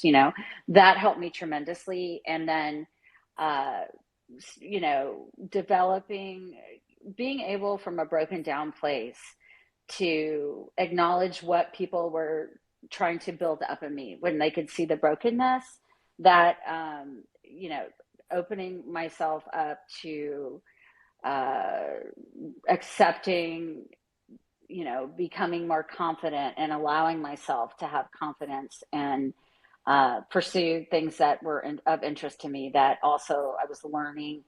That helped me a lot. And uh, just, I think that isolation is the enemy. And I think a lot of us, when we went through COVID, I was like, everybody is experiencing sort of a form of what my life, people whose lives are, when they're isolated in abuse or cultic experiences, experience. So, getting into community and finding and like like Dr. Jack said before, like look at your younger self, like trying to remember, like that, rekindle your passions that you had, that you set aside. I was a classical pianist my whole like young life through college, and getting back into music and finding things that mattered to me.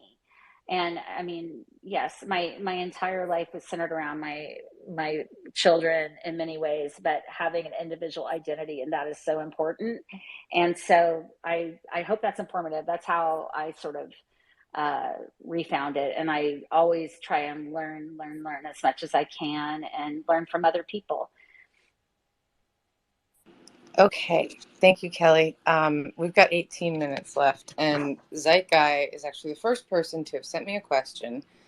And I know this one could, like I said, could go on for 8 hours, but I'll read it verbatim. Question for Jack, Kelly, and Emily. What sort of tools do we have at our disposal for extricating friends and loved ones who have fallen prey to the sort of personality cults we see in Alex Jones fans and Donald Trump troglodytes? I was last. Have fun, guys. Yeah, go ahead. I'm sorry. The one thing I would like to say right there, the shortest, sweetest way I could say that is there is a book by Stephen Hassan, last name Hassan.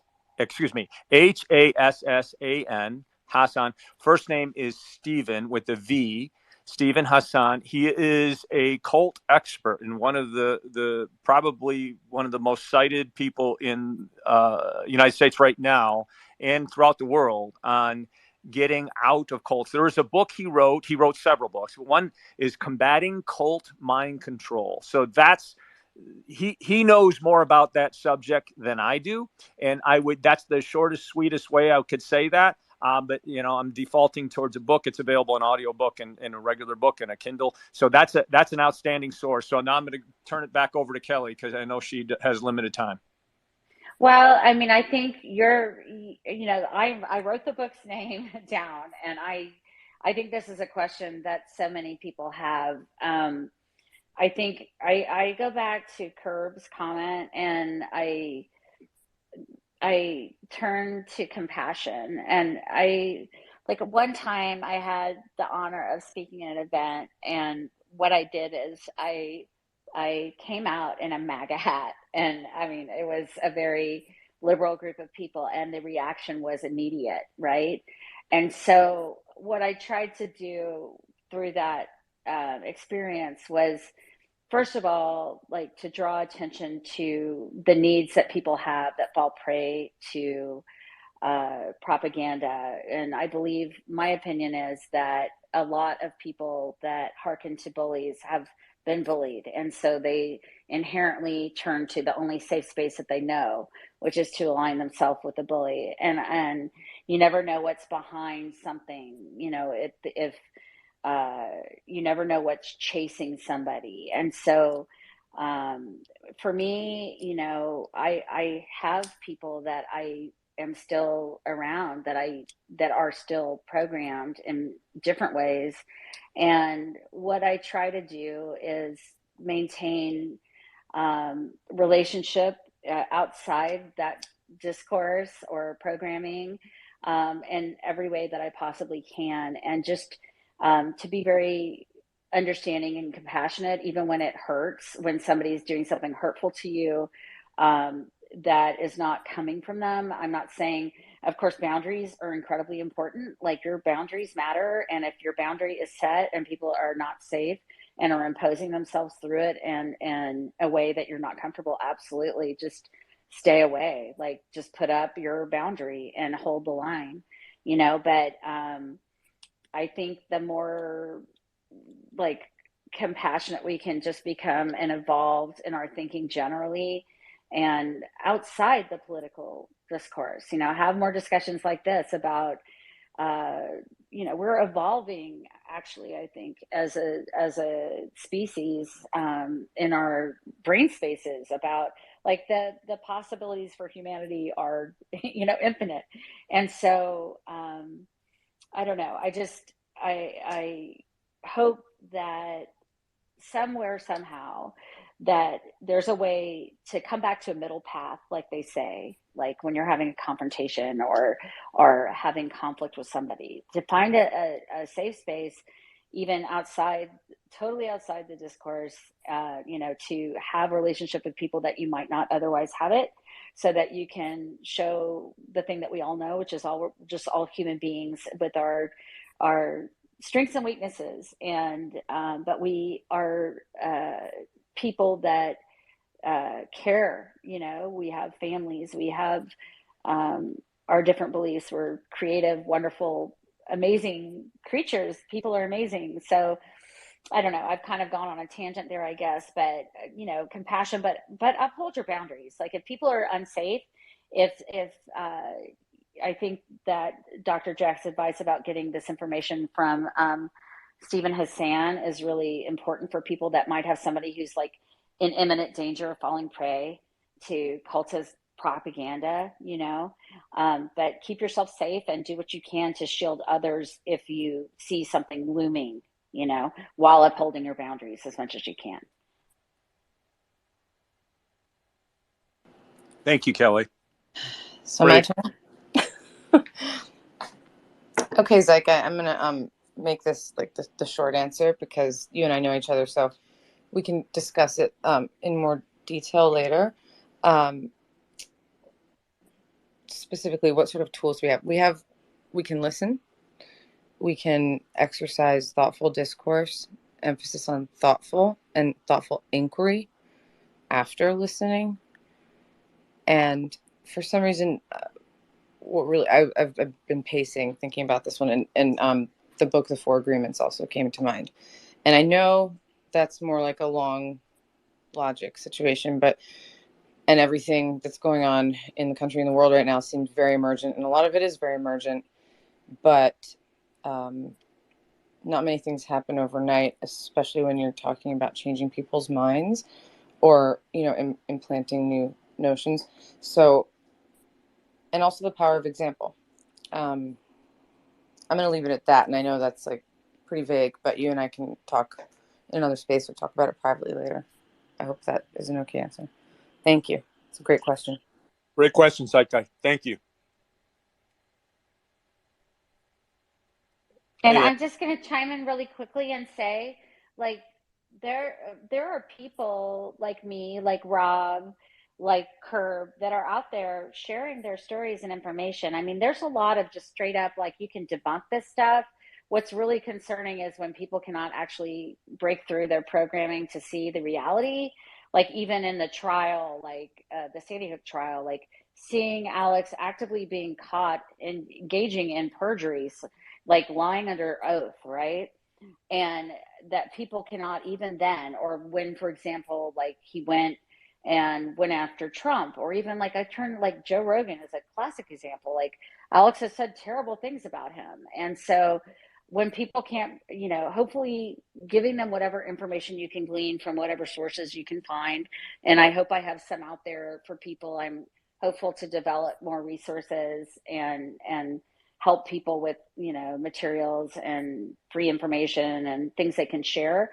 But I think showing the actual, like, come back to the thing, like my story debunks the central sort of myth that bolsters real propaganda, like the central hypocrisy, deception of empathy and care for children and family issues, right? And decency and everymanness, right? So I hope that using people's information that they put out, that there's a way that can break through. And do you think it can, Dr. Jack? Like, how can people use information that's out there from people like me to help wake their family members up or protect them from bad information? yeah, it's a many pronged approach. If people know there's support there, just knowing your support there, and that goes for any trauma, right? I say after a death of a loved one, how few people, or after a divorce or after being fired, hey, I'm here. I want you to know I'm here. And just being there for that person, to know they always have support no matter what. We can talk about the weather, we can talk about sports, we can talk about your job or your child or anything, but I want you to know I'm here. And then going the next step and being there for those people. And when people know they have people who really care unconditionally and who are there for them, and they know they have the support system, that will engender their courage to leave if they have an inkling. You can't make them leave, but and that's a complex. I might try and get in the future. This has got me thinking really serious about getting a cult expert on, and in the future maybe we can go into this in a lot more detail. But yeah, be that person who's unconditional love. Be that person who will listen when someone's going through trauma, and go that extra step. Don't just say you're going to listen, really listen. It's during COVID, so maybe you can't always necessarily knock at someone's door and take them out for lunch, but as much as you can, be that listener. I know we just have a few minutes left, so I'm truncating my answer a little bit there. We have time for one more. I do. Yeah. Let's see. That was answered by proxy. 1 second. So lots of papers here. Okay, this is one from a listener who was in comments. Beyond personal education and a heightened awareness to mental illness, how does a person go about sharing a concern and making it better? Let me know, either of you, if you need me to repeat that. Sharing a concern in what context? I'll read it again.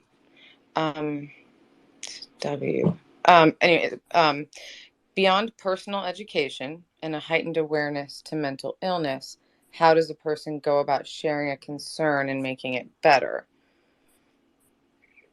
I mean, for me, we live in this great world where anybody can have produce their own information, share their thoughts, you know, share other people's information, like the information Dr. Jack has shared and Emily today. Like, I think that's a great way. And if you're talking about actual concerns about family members or your own situation, there are safe spaces and that you can reach out to process or reach out for help. That's what I would say. Yeah, I'm gonna go out on a limb here quickly, because other people have shared, and I normally keep this pretty close to the vest. I know Jack knows, and I know Kelly knows a little bit. I was the victim of a sudden onset, very severe domestic violence situation with my ex-husband. Never knew what gaslighting was. Thought it was the structure outside of my house. Sorry, my cat's jumping on the table. And like Jack said, you or a survivor, someone, you have no idea what's happening until hindsight, and then that's a whole new process. But to anyone who's listening, who may be going through this, whether or not you realize it right now, or you realize it and you feel ashamed, because I can tell you, I know that place too. There's a way out, and I'm flourishing now in my life, and I was pretty severely physically harmed, and there, you feel like you're hitting bottom, but then, like any other tragedy, or traumatic situation, I've always felt there's like this credit source in your soul, and you will find a way to tap into that. It's like bonus strength, right? And like, DM me. I'm not special because I'm co-hosting with Jack. I'm here. I'll give you my freaking phone number. Like, we're here for you. It's tough, but we're here for you. That's so true, and it's so important. Like, if I remember when I could go get my hair done, or when I was around another adult, sometimes I would try and ask questions to understand what was going on. And I just would say, like, if you're questioning that you might be in a unhealthy or unsafe relationship, then to me, there's a likely possibility that you are. And I'm nobody special either. I'm just a person out here who's had some experiences that I hope I can use to help other people. And I will respond to you if I can.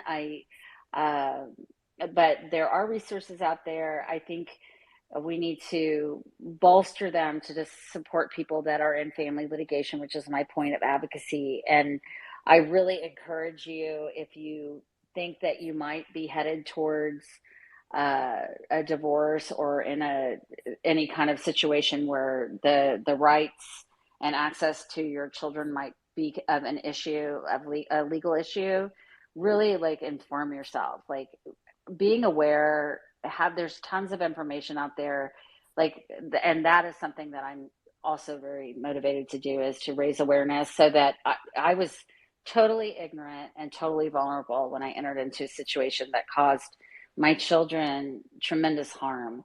And I just, please educate yourself, get to a safe place where you can safely communicate if you can. There's even, like, if you're out at a restaurant, some places even have like write the server a note. If you can, slip them a note or leave a message somewhere.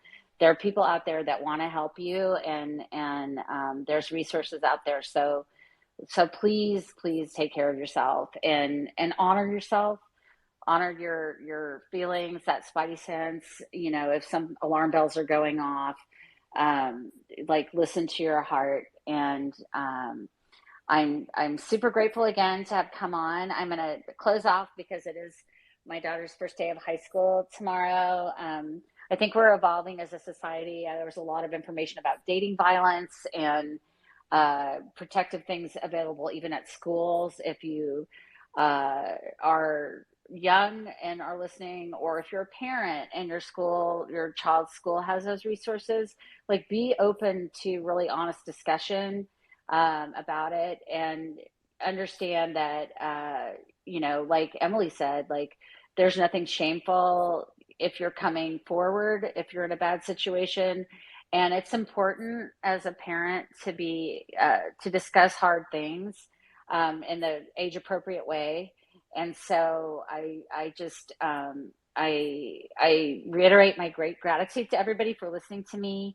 I would like to thank Dr. Jack and Emily for having this really important, safe space, and for everybody's open-mindedness to hearing what I have to say, encouraging everybody to have an open heart to welcome others, even when it hurts, as long as it's safe, and to uphold boundaries while doing that. And yeah, I just want to say thank you so much for listening. And I'm actively having to be involved in a lot of litigation as my own representation, and I'm not a lawyer, so I don't have a lot of time. If I missed a response to anybody who's reached out to me, I read them and I will respond, even if it's a week later. I will try and respond to everybody, and I'm just really grateful. And we're all in this thing together, and I do believe that we can stop and change this very cultic sort of endangering cycle that is an emergency that is endangering our democracy right now. So thanks again. And if y'all want to have anything else for closing with me, Dr. Jack and Emily, I'm just so grateful. Thank you so much. Thank you so much for being here. You've been really brave, and in a number of different ways. And people will grow, and people will have courage from learning from your experience. So thank you so much. Thank you very much. Thank you. Thank you. You guys are amazing, and you do amazing, important work. And I understand why you have so many listeners, and you've got a new fan in me for sure. Oh, I'm Kelly, fascinated. can I quickly tell you, Kelly and I were supposed to chat for like 5 minutes. I've listened to her in a couple of other spaces before, but just listened, and we were supposed to do like a little 5-minute chat, and we ended up talking for like an hour and a half. And you're a really genuine, candid, absolutely lovely human being, and it's been an honor, and I look forward to more communication. Me too, Emily, and so are you. And hats off to everybody. And it's so many thanks again. I'm really honored to have had this opportunity, and I'm available at any time, to help in any way I can, as much as I have bandwidth for. So thanks so much to everybody, and y'all have a great night. And life is a beautiful, amazing, complex experience, and you can find beauty even in the toughest times. And so I hope that everybody spends a moment in that, and in gratitude for all they have to celebrate in their lives. I count you guys among that, and thank you so much. And we all hope that your daughter has a perfect first day of school. Great day at high school. All right. Yes, it's going to be amazing. Thank you so much. And I hope to talk to you all soon. Thanks so much. Good night, Bye-bye. Bye-bye. So we're going to keep this going, Jack, until 9:30, yeah? Yeah, we're going to keep it going for about another half hour. Kelly could be on. We initially spoke about her being on 1 hour. She stayed on 2 hours, so it was really kind of her. And she's got it's a really long and lots of parts to that story. But yeah, it's more of her experience about getting out of a difficult relationship, and all in the commonalities we might share with that experience. Despite it being very different, there's a lot of similarities, right? That we would maybe Absolutely. share, even if we didn't, know anything politically, or any, our significant others were never involved in media or anything like that. There's still a lot of commonalities there that we can share and learn, so. But yeah, let's go on, and maybe some more Q&A, or if anyone that wanted to ask questions or say anything. Or Emily, if you wanted to say anything that you've been kind of waiting for, because we both wanted to give Kelly the floor there more. So Yeah, I'm just there was a lot. What you were saying just now, the word catalyst kept going through my mind, and my hope, the best possible outcome of this space tonight is that Kelly can be a catalyst as a high profile individual, to show that it's possible to, like we discussed, Jack, to turn that page. And it's a scary ass page to turn, but it's turnable. Yeah, it is. It takes a lot of courage, and like like I was saying earlier, it's if the world takes a turn for the better, it's because of primarily because of moral courage and not physical courage. And we don't have it shows a deficit. I love the English language, but it shows a deficit in the English language that we have to have two words to say moral courage or physical courage. It means we need a single word there, right, to describe that. But so make that distinction, right? Like when we say love, I love pizza, or it's romantic love, maybe, or it's philos, brotherly and sisterly love. We need to maybe sometimes be more specific in our language when we're communicating, so we really feel it in real time, but also how we communicate it. And boy, that's what it's about to me. If I had to say a lot of what it is, it's the moral courage, or ethical courage that it takes to stand out when you're being bullied, or when you're part of a cult, or when you're part of a narcissistic relationship. And Kelly alluded to something that I had said to her earlier, and that is, a cult. Many of us know the characteristics of a cult, and we can talk more about that perhaps. But when you're in an abusive relationship with, say, it's the same thing. With a narcissist, yeah, and maybe it's just you and them, right? But maybe it's you and them and some children. It really is kind of like a small cult. It may not be exactly like that, but it shares a lot of properties. But it might be surprisingly like that, right? Or in fact, Jack, I would argue it's lacking in the pack mentality. So it's even, anyway, it's just different. Yeah. So it has a lot. It may not be exactly like that, but you feel a lot of the control and a lot of the same characteristics, with it. There really is a lot of similarity there. So we can talk more about that. One other thing I wanted to mention that I was waiting on is but when we were talking about empathy, if you roughly can, this is a little bit false dichotomy, but if you think about empathy, all the people that have a lot of empathy, you can roughly separate them into two groups. So oversimplification, but bear with me. You can have the people who have high empathy, who are good at reading others. And when I say reading others, I just don't mean body language. I mean just in general, reading the room, reading the situation. Part of that is body language. And you have people who have high empathy that are poor at those skills.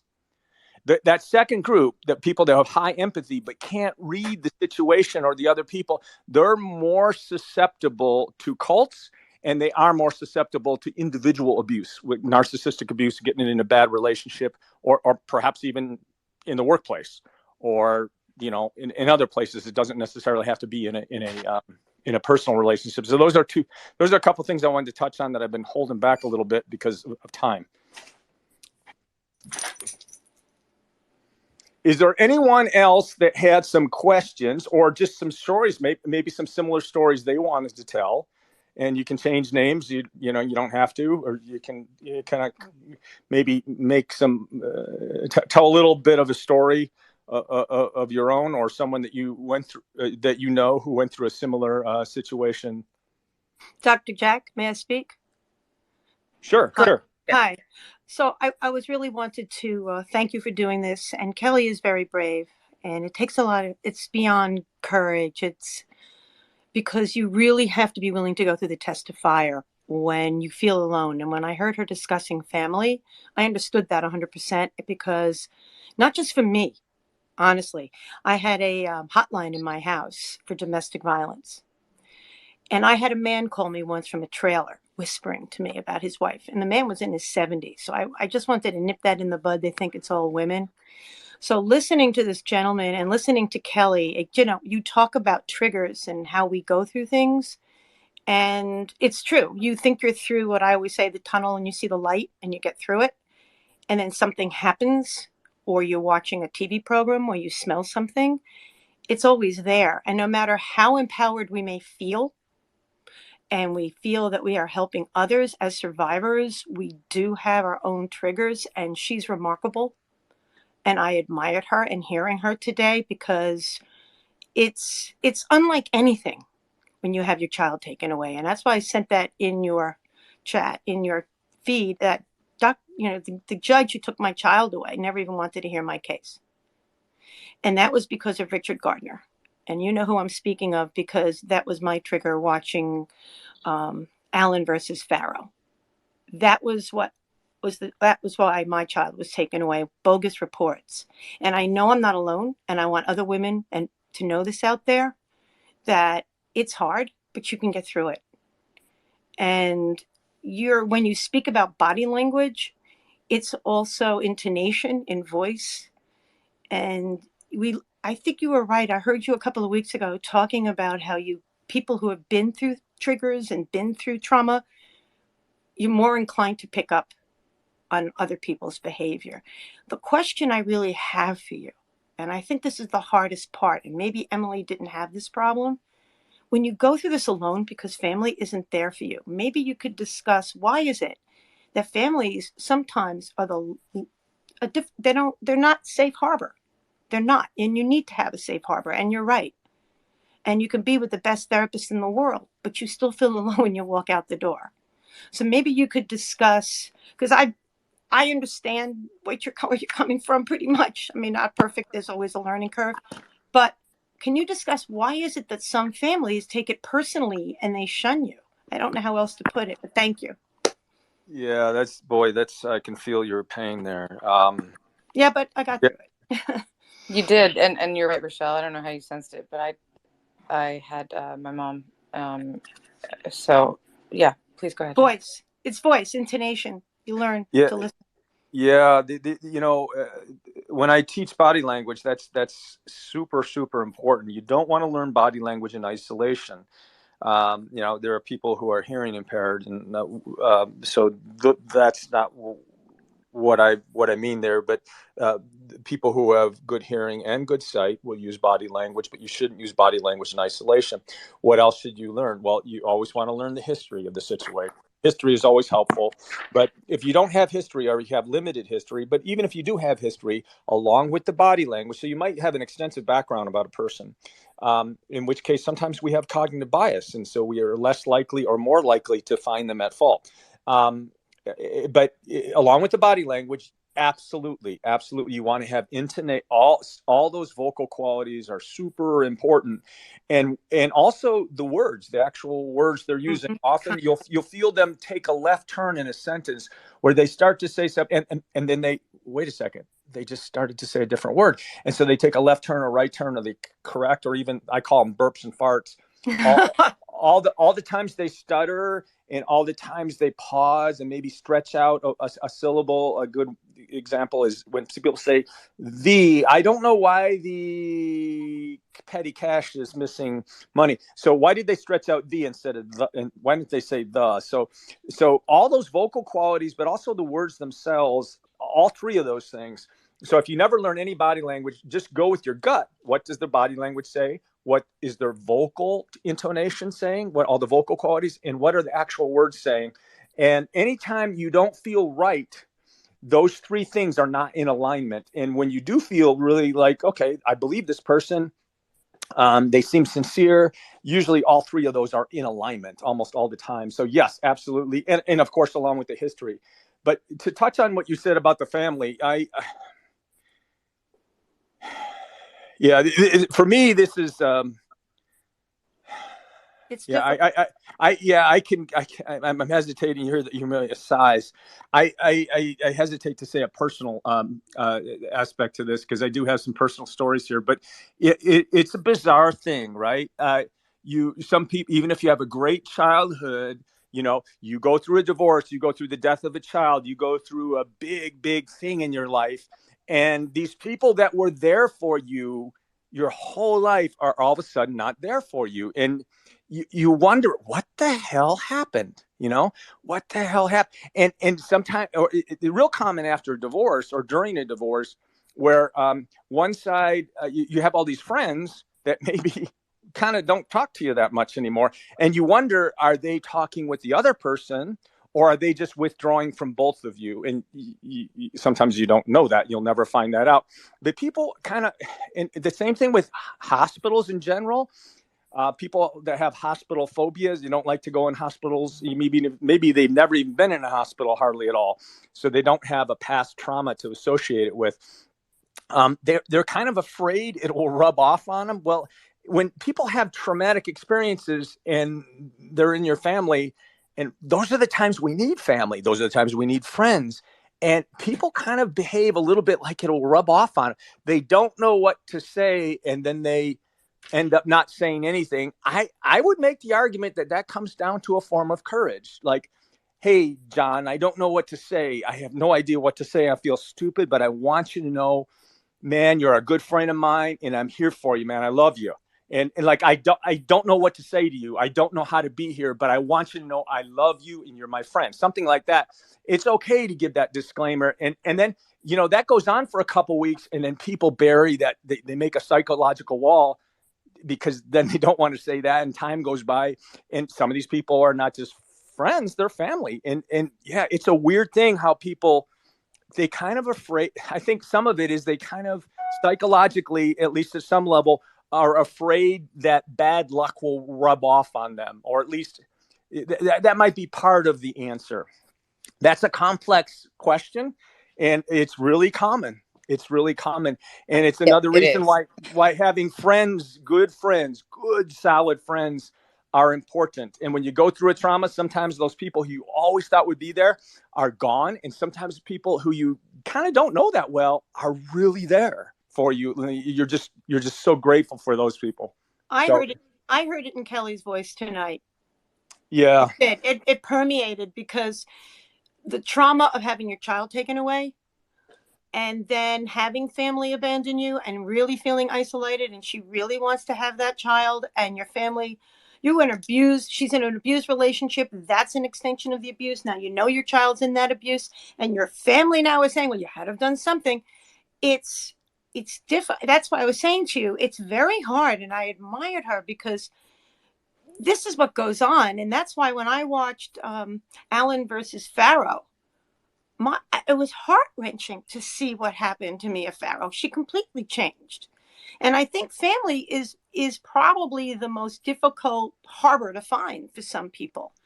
And maybe sometime you'll do a discussion with this. And Emily, you kind of touched upon it, but it's difficult to talk about.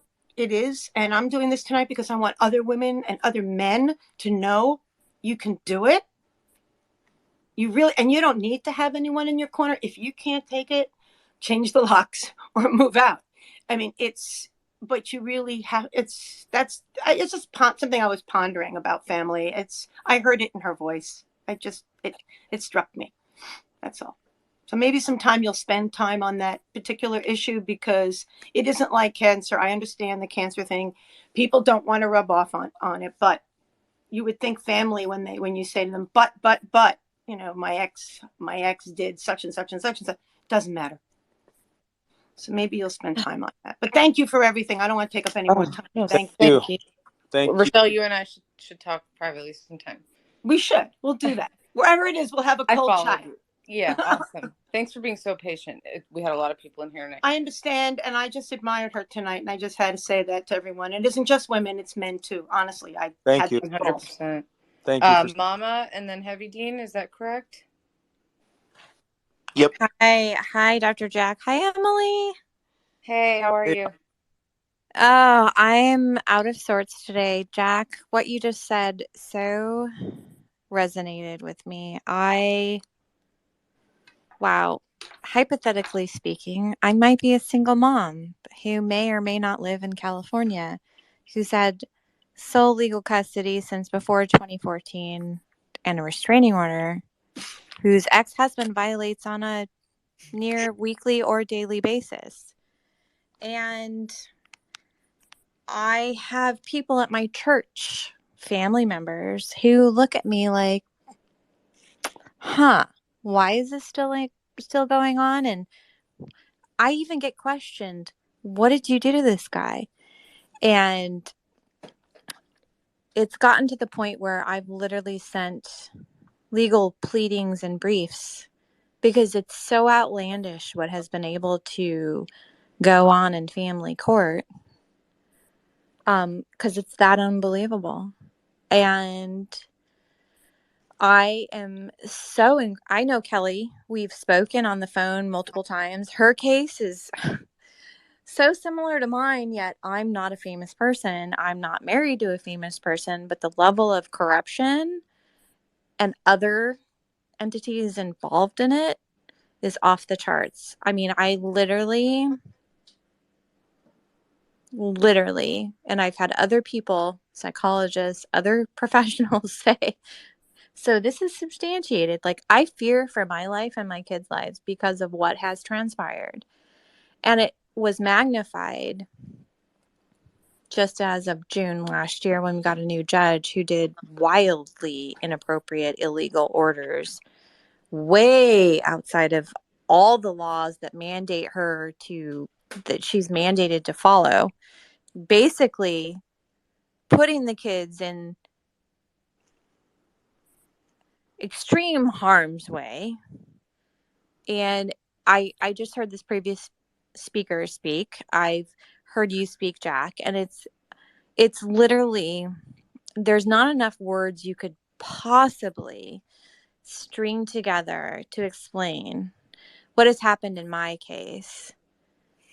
And while I know I'm not the only one, and that's the sad thing as of joining Twitter, like, it's happening to so many children and so many families, and it's literally terrifying. And of course, people don't want to be close to you because it scares the hell out of them. And if they're associated with you, it might happen to them. Or they look at you and they think, oh, you're crazy, you're not telling the truth, or you did something to Yeah, what did you do to him? What did you do to her? Right? You get that? Yeah, like, I mean, yeah, I've been divorced for 12 years and the guy is still violating the restraining order on a at least weekly basis. And yeah, okay. It's, you have to laugh about it because it's so insanely absurd and terrifying. There's no explanation, but it's happening, and I'm not the only one. But my case is known as the worst in our in our county courthouse, and that was before the bad judge came on in June, and then was ordered off in February of this year, and then showed up at a hearing in July to make wildly insane orders to place the kids legal custody with the Minors Council when I've held it since before 2014. So it's like, it's extreme, and nobody will report on family court. And I honestly see this stuff happening in the family court as the root of all mental illness, addiction, abuse. And if they can't, yeah, come there's so much abuse and oh, really, really deep corruption that happens in family court. This country really needs to have a ground up rebuilding of that. It's profound. it's so significant that there should be an immediate mandate nationwide, because it's not just here in Orange County, California. It is nation. I sit and watch and read all the Twitter stuff on all and the blogs, and it's rampant nationwide. And that's what leads to the missing kids too. They either run away, they're taken, it's all the root is family court. And there needs to be something immediately, like immediately at the top level, come out and say, halt on all family court actions. If you're not following all domestic violence, child abuse laws, like you no more orders. I'm like, it's just so insane. It's literally insanity to extremes. Sorry. Yeah, I agree. It's and to those folks who maybe had a real amicable divorce, or folks who never had a divorce or had a divorce without custody issues or no children, they may not. They might say, "Oh, I've been through a divorce," and or maybe they haven't. But if you don't have firsthand knowledge of it, it's dystopian with a capital D. And it's just also like Hans Christian Andersen, Emperor's New Clothes, like. Everyone's naked, but they think they have clothes on. Like, you really think this is legit? It's really crazy town. And yet it's clothed in this artificiality of always doing what's right. And I don't mean that every single case and every single aspect of every single case is wrong, but the corruption and the nefarious motives of so many people, so much of the time, it's rampant. Yeah. Status quo, the norm. And that's really sad, because today I'm struggling with preparing a writ because my attorney is threatening to sub off, because basically he's threatened by the community, because if he takes a stand and follows the law and quotes the law, he's going to suffer ramifications. So now I'm stressed out because I have to prepare a writ and I don't know how to do that. And I'm trying really, really hard. And it's not for a light issue like child support. I mean, my ex-husband owes, probably $100,000 in past due child support. I don't even care about that. I care about the safety and well-being of my kids. And it's so significant. I'm seriously concerned about my kids' lives and him killing them. I'm really not kidding. And it's that severe, and that's where I'm left. And I'm not the only one. I am one of many. Wow. Feel free to DM me, later on if you want. We can talk more outside the room if you want. Wow. That would be wonderful. You have to follow me, and I'm talking about someone I've had a restraining order against since 2015, and no one in the county has done anything. Jack, Steph's a friend. I'm sorry, Mom's a friend of mine. So. I'm really sorry to say all this, but I am at a point where it is so beyond the even normal crazy absurdity. I mean, yeah. Okay, hello. How are you all doing? Sorry, we're using hands in here. I'm going to mute your mic.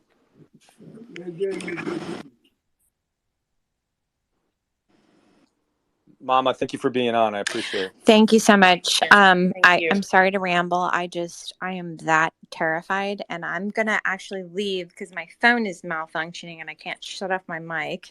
But please, I will DM you, but please pray for my kids, because I literally have like 6 days to make legal miracles happen.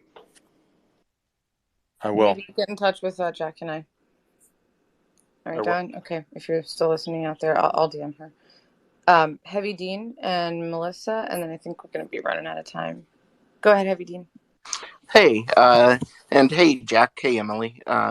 This is really kind of wild for me, because I literally just got through with 2 family court hearings for the divorce and custody battle that I'm going through with my wife, who I'm in the process of divorcing.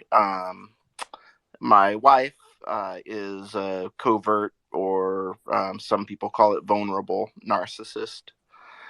And this is, I'm not sure if Jack remembers me, but this is the second time I've stumbled into a room that Jack's in, and there has just been a wild coincidence. I'm in Washington State. I was the stay-at-home dad for and primary caretaker for my kids for 14 years. I taught kindergarten before that. My kids are my life. And I want to go back to something that one of the previous speakers had mentioned, and that was this whole, being there and being available for people when they're going through something like this, and if they're going through grief.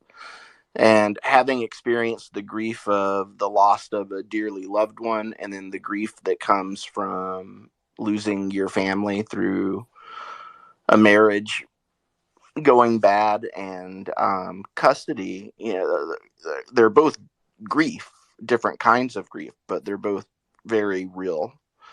I think a lot of it, when people have trouble reaching out, maybe stems from not knowing what to do.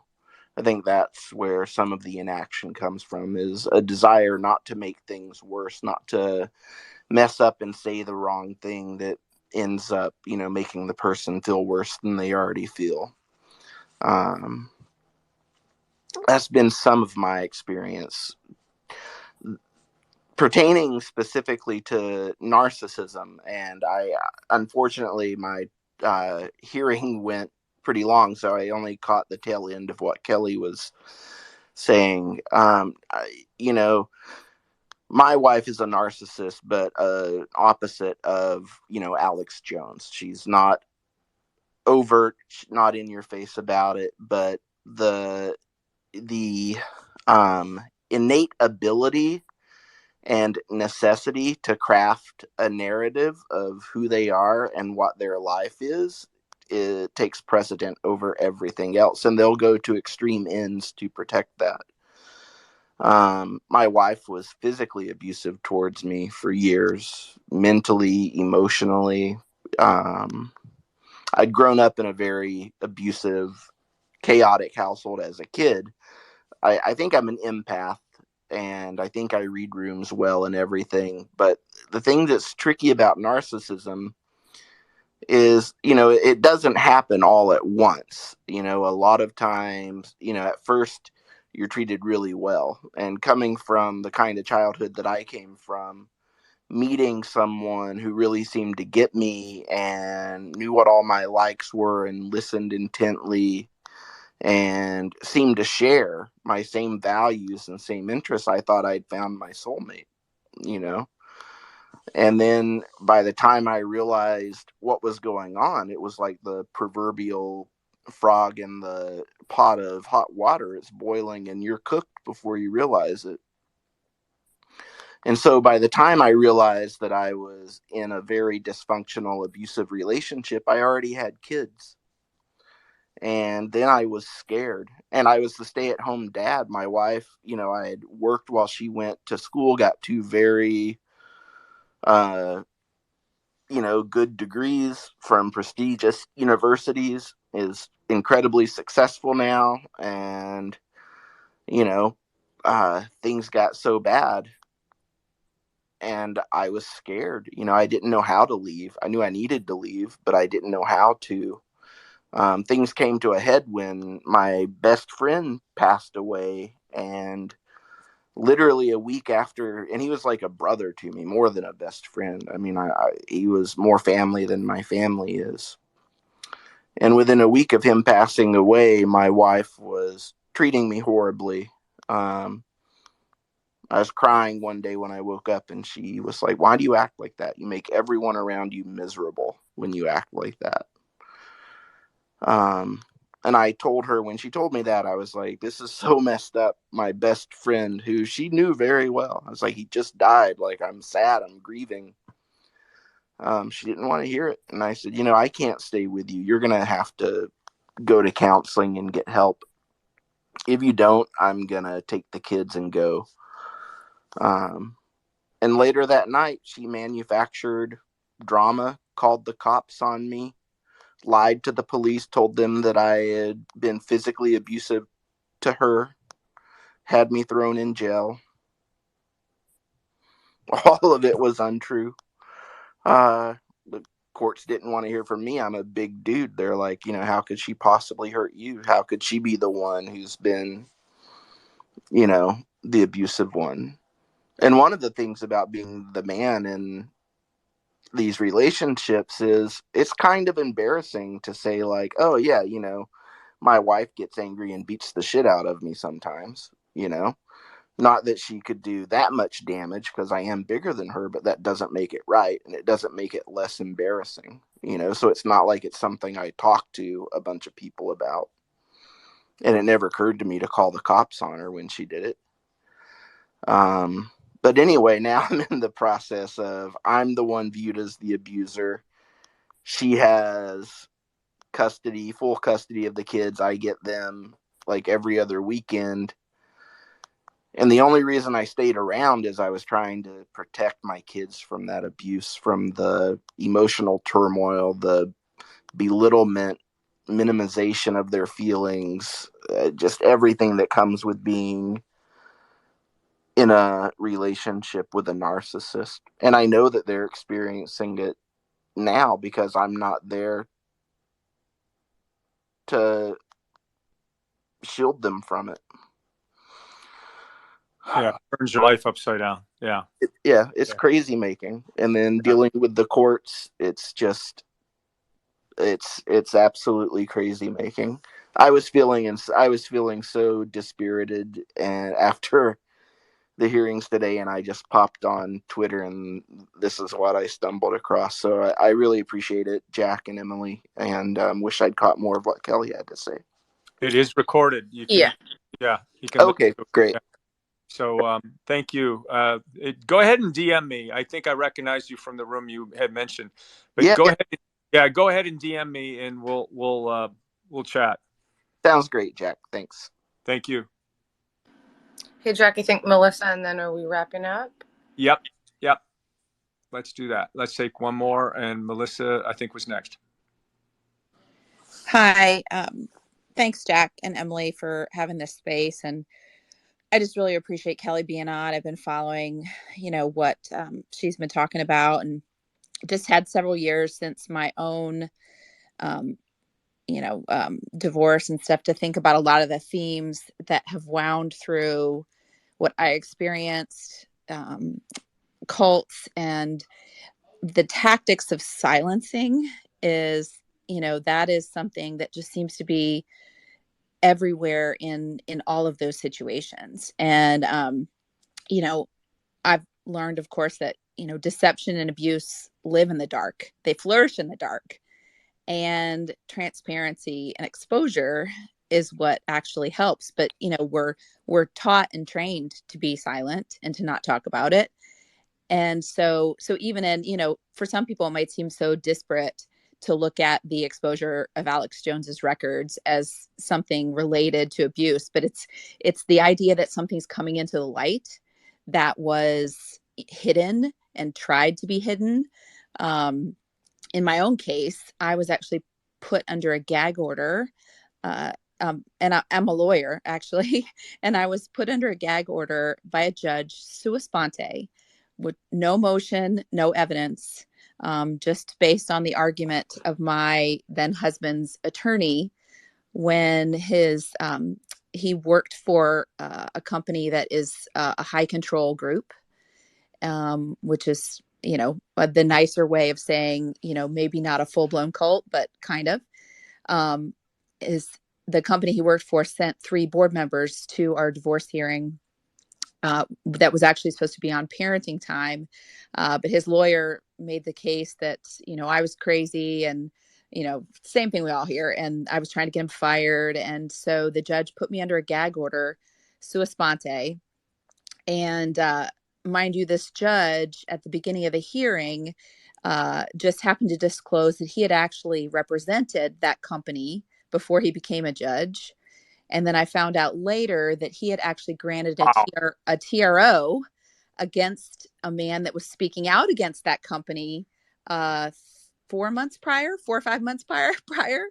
And I'm not here to disparage the judge, but, what are you supposed to do in that situation?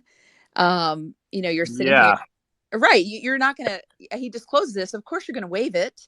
because you're already at this point. But I was put under this gag order, and what are you going to do? And I couldn't even speak to family or friends. I could speak to my therapist. And but you look at that, you look at hiding records, you look at non-disclosure agreements. So the company that my ex-husband worked for commonly uses NDAs, non-disclosure and non-disparagement agreements, and they purport to be a Christian company, which that's a whole nother issue.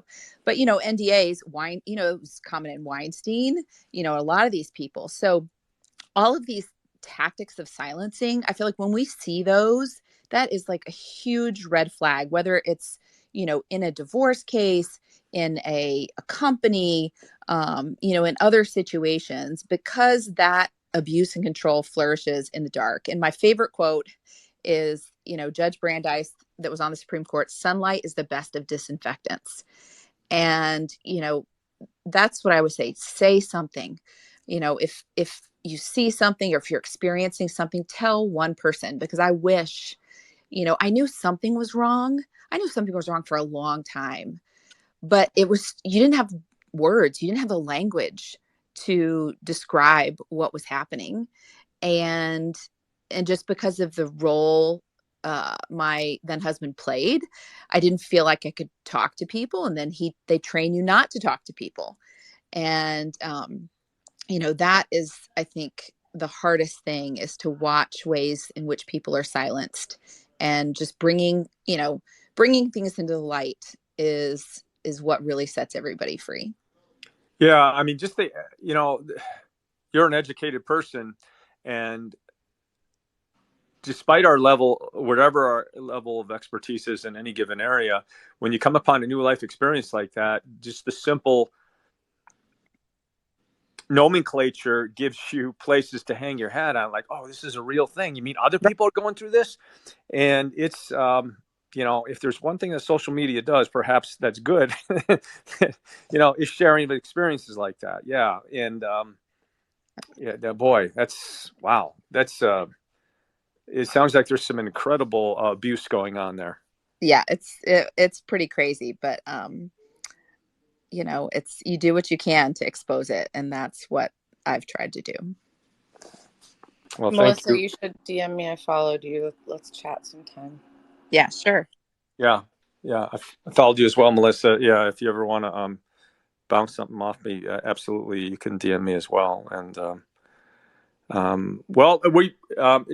Melissa, did you have a specific question? I might have cut you off there. I don't know.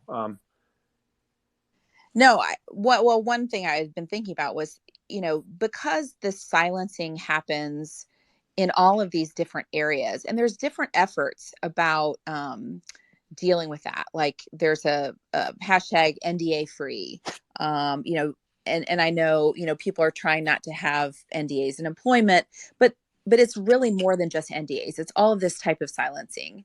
And I just don't know if people are really talking about that, and if there's an effort to really tie that up together, that it's all the same thing and it's all really destructive. Yeah, I agree with that. That's beyond my expertise, but that just in general, the secret keeping and the NDAs and the it is coercive. It is. And I mean, just how a corporate America gets that out of you in so many different ways. Well, not just in America, but they remove. We end up relinquishing our rights, or before the wrong has even been perpetrated so many times. And yeah. But it gets beyond my expertise in legal respects, certainly. But. I want to thank you all for being here. You really, I think there's a lot of people that have listened and really benefited from Kelly's experience and Kelly's story, and the other things that have been shared in this room with the other people. Thank you for being brave. Thank you for being here and asking the questions. And I'm gonna through this experience in this room, I'm going to try and get I know a couple cult experts that are world-class cult experts, and I'm going to try and get one of those people on, and maybe both of them on. So keep. I haven't reached out yet because I'm still in the room, but I think there's a pretty good chance of that. So in the next couple of weeks, that might be very well a couple of different experts, or at least one of them, on, and we'll discuss cults in a more specific, targeted way, and at a higher level. So we'll look forward to that, as well as other rooms too about body language and politics that we've spoken about in the past. But I appreciate everyone, Emily in particular, and Kelly, if you're still listening, and if you listen to it on recording, thank you for being here. Emily, is there anything you wanted to finish up with and say? Always. I want to thank everybody that came here, that contributed, that listened. This is a special space. And especially I want to thank Jack, because you're a treasure. And Thank you. I'm grateful to call you friend. Yep. Thank you. Thanks for letting me be a part of this. Thank you. And and I'm sorry we didn't get to all the questions, perhaps, or just people that wanted to share stories. This would be maybe not. I printed all of them out. I have a list. Yeah, there could be a good story sharing where people kind of say, kind of like group therapy, where people don't necessarily ask questions, but people maybe share their experience. And then just what a couple of the listeners just said, the last two listeners, hey, I've been through something like that. I wish I had a vocabulary to hang that, or nomenclature to hang that experience on. And now it becomes more real for me. And other people have been through it, and you know what to call it, and how to maybe advance things so you can take more agency and proceed forward in a more informed way. So just the sharing of stories. This would be kind of a good, maybe a good idea for a future spaces. Just the sharing of those kinds of stories, and not necessarily a Q&A, exclusively. But anyway, well, Emily, thank you again, and I look forward to it. We have one more quick thing, Jack. I know. I just want to say to everyone, Jack and I both expected a little bit more controversy in this space tonight, and it went so beautifully. So that was thank you. Thank you. We were braced for battle. So yeah. Braced for impact, and none came. We had some really good community feel here, and some brotherly, sisterly support here, and that was good. And it's this is not all social media is bad, right? that was a team effort of all of us, not you and I. That's everyone. So helping each other out. Yeah. So thank you. Yeah, I appreciate you pointing that out, Emily. Yeah, a pleasant surprise.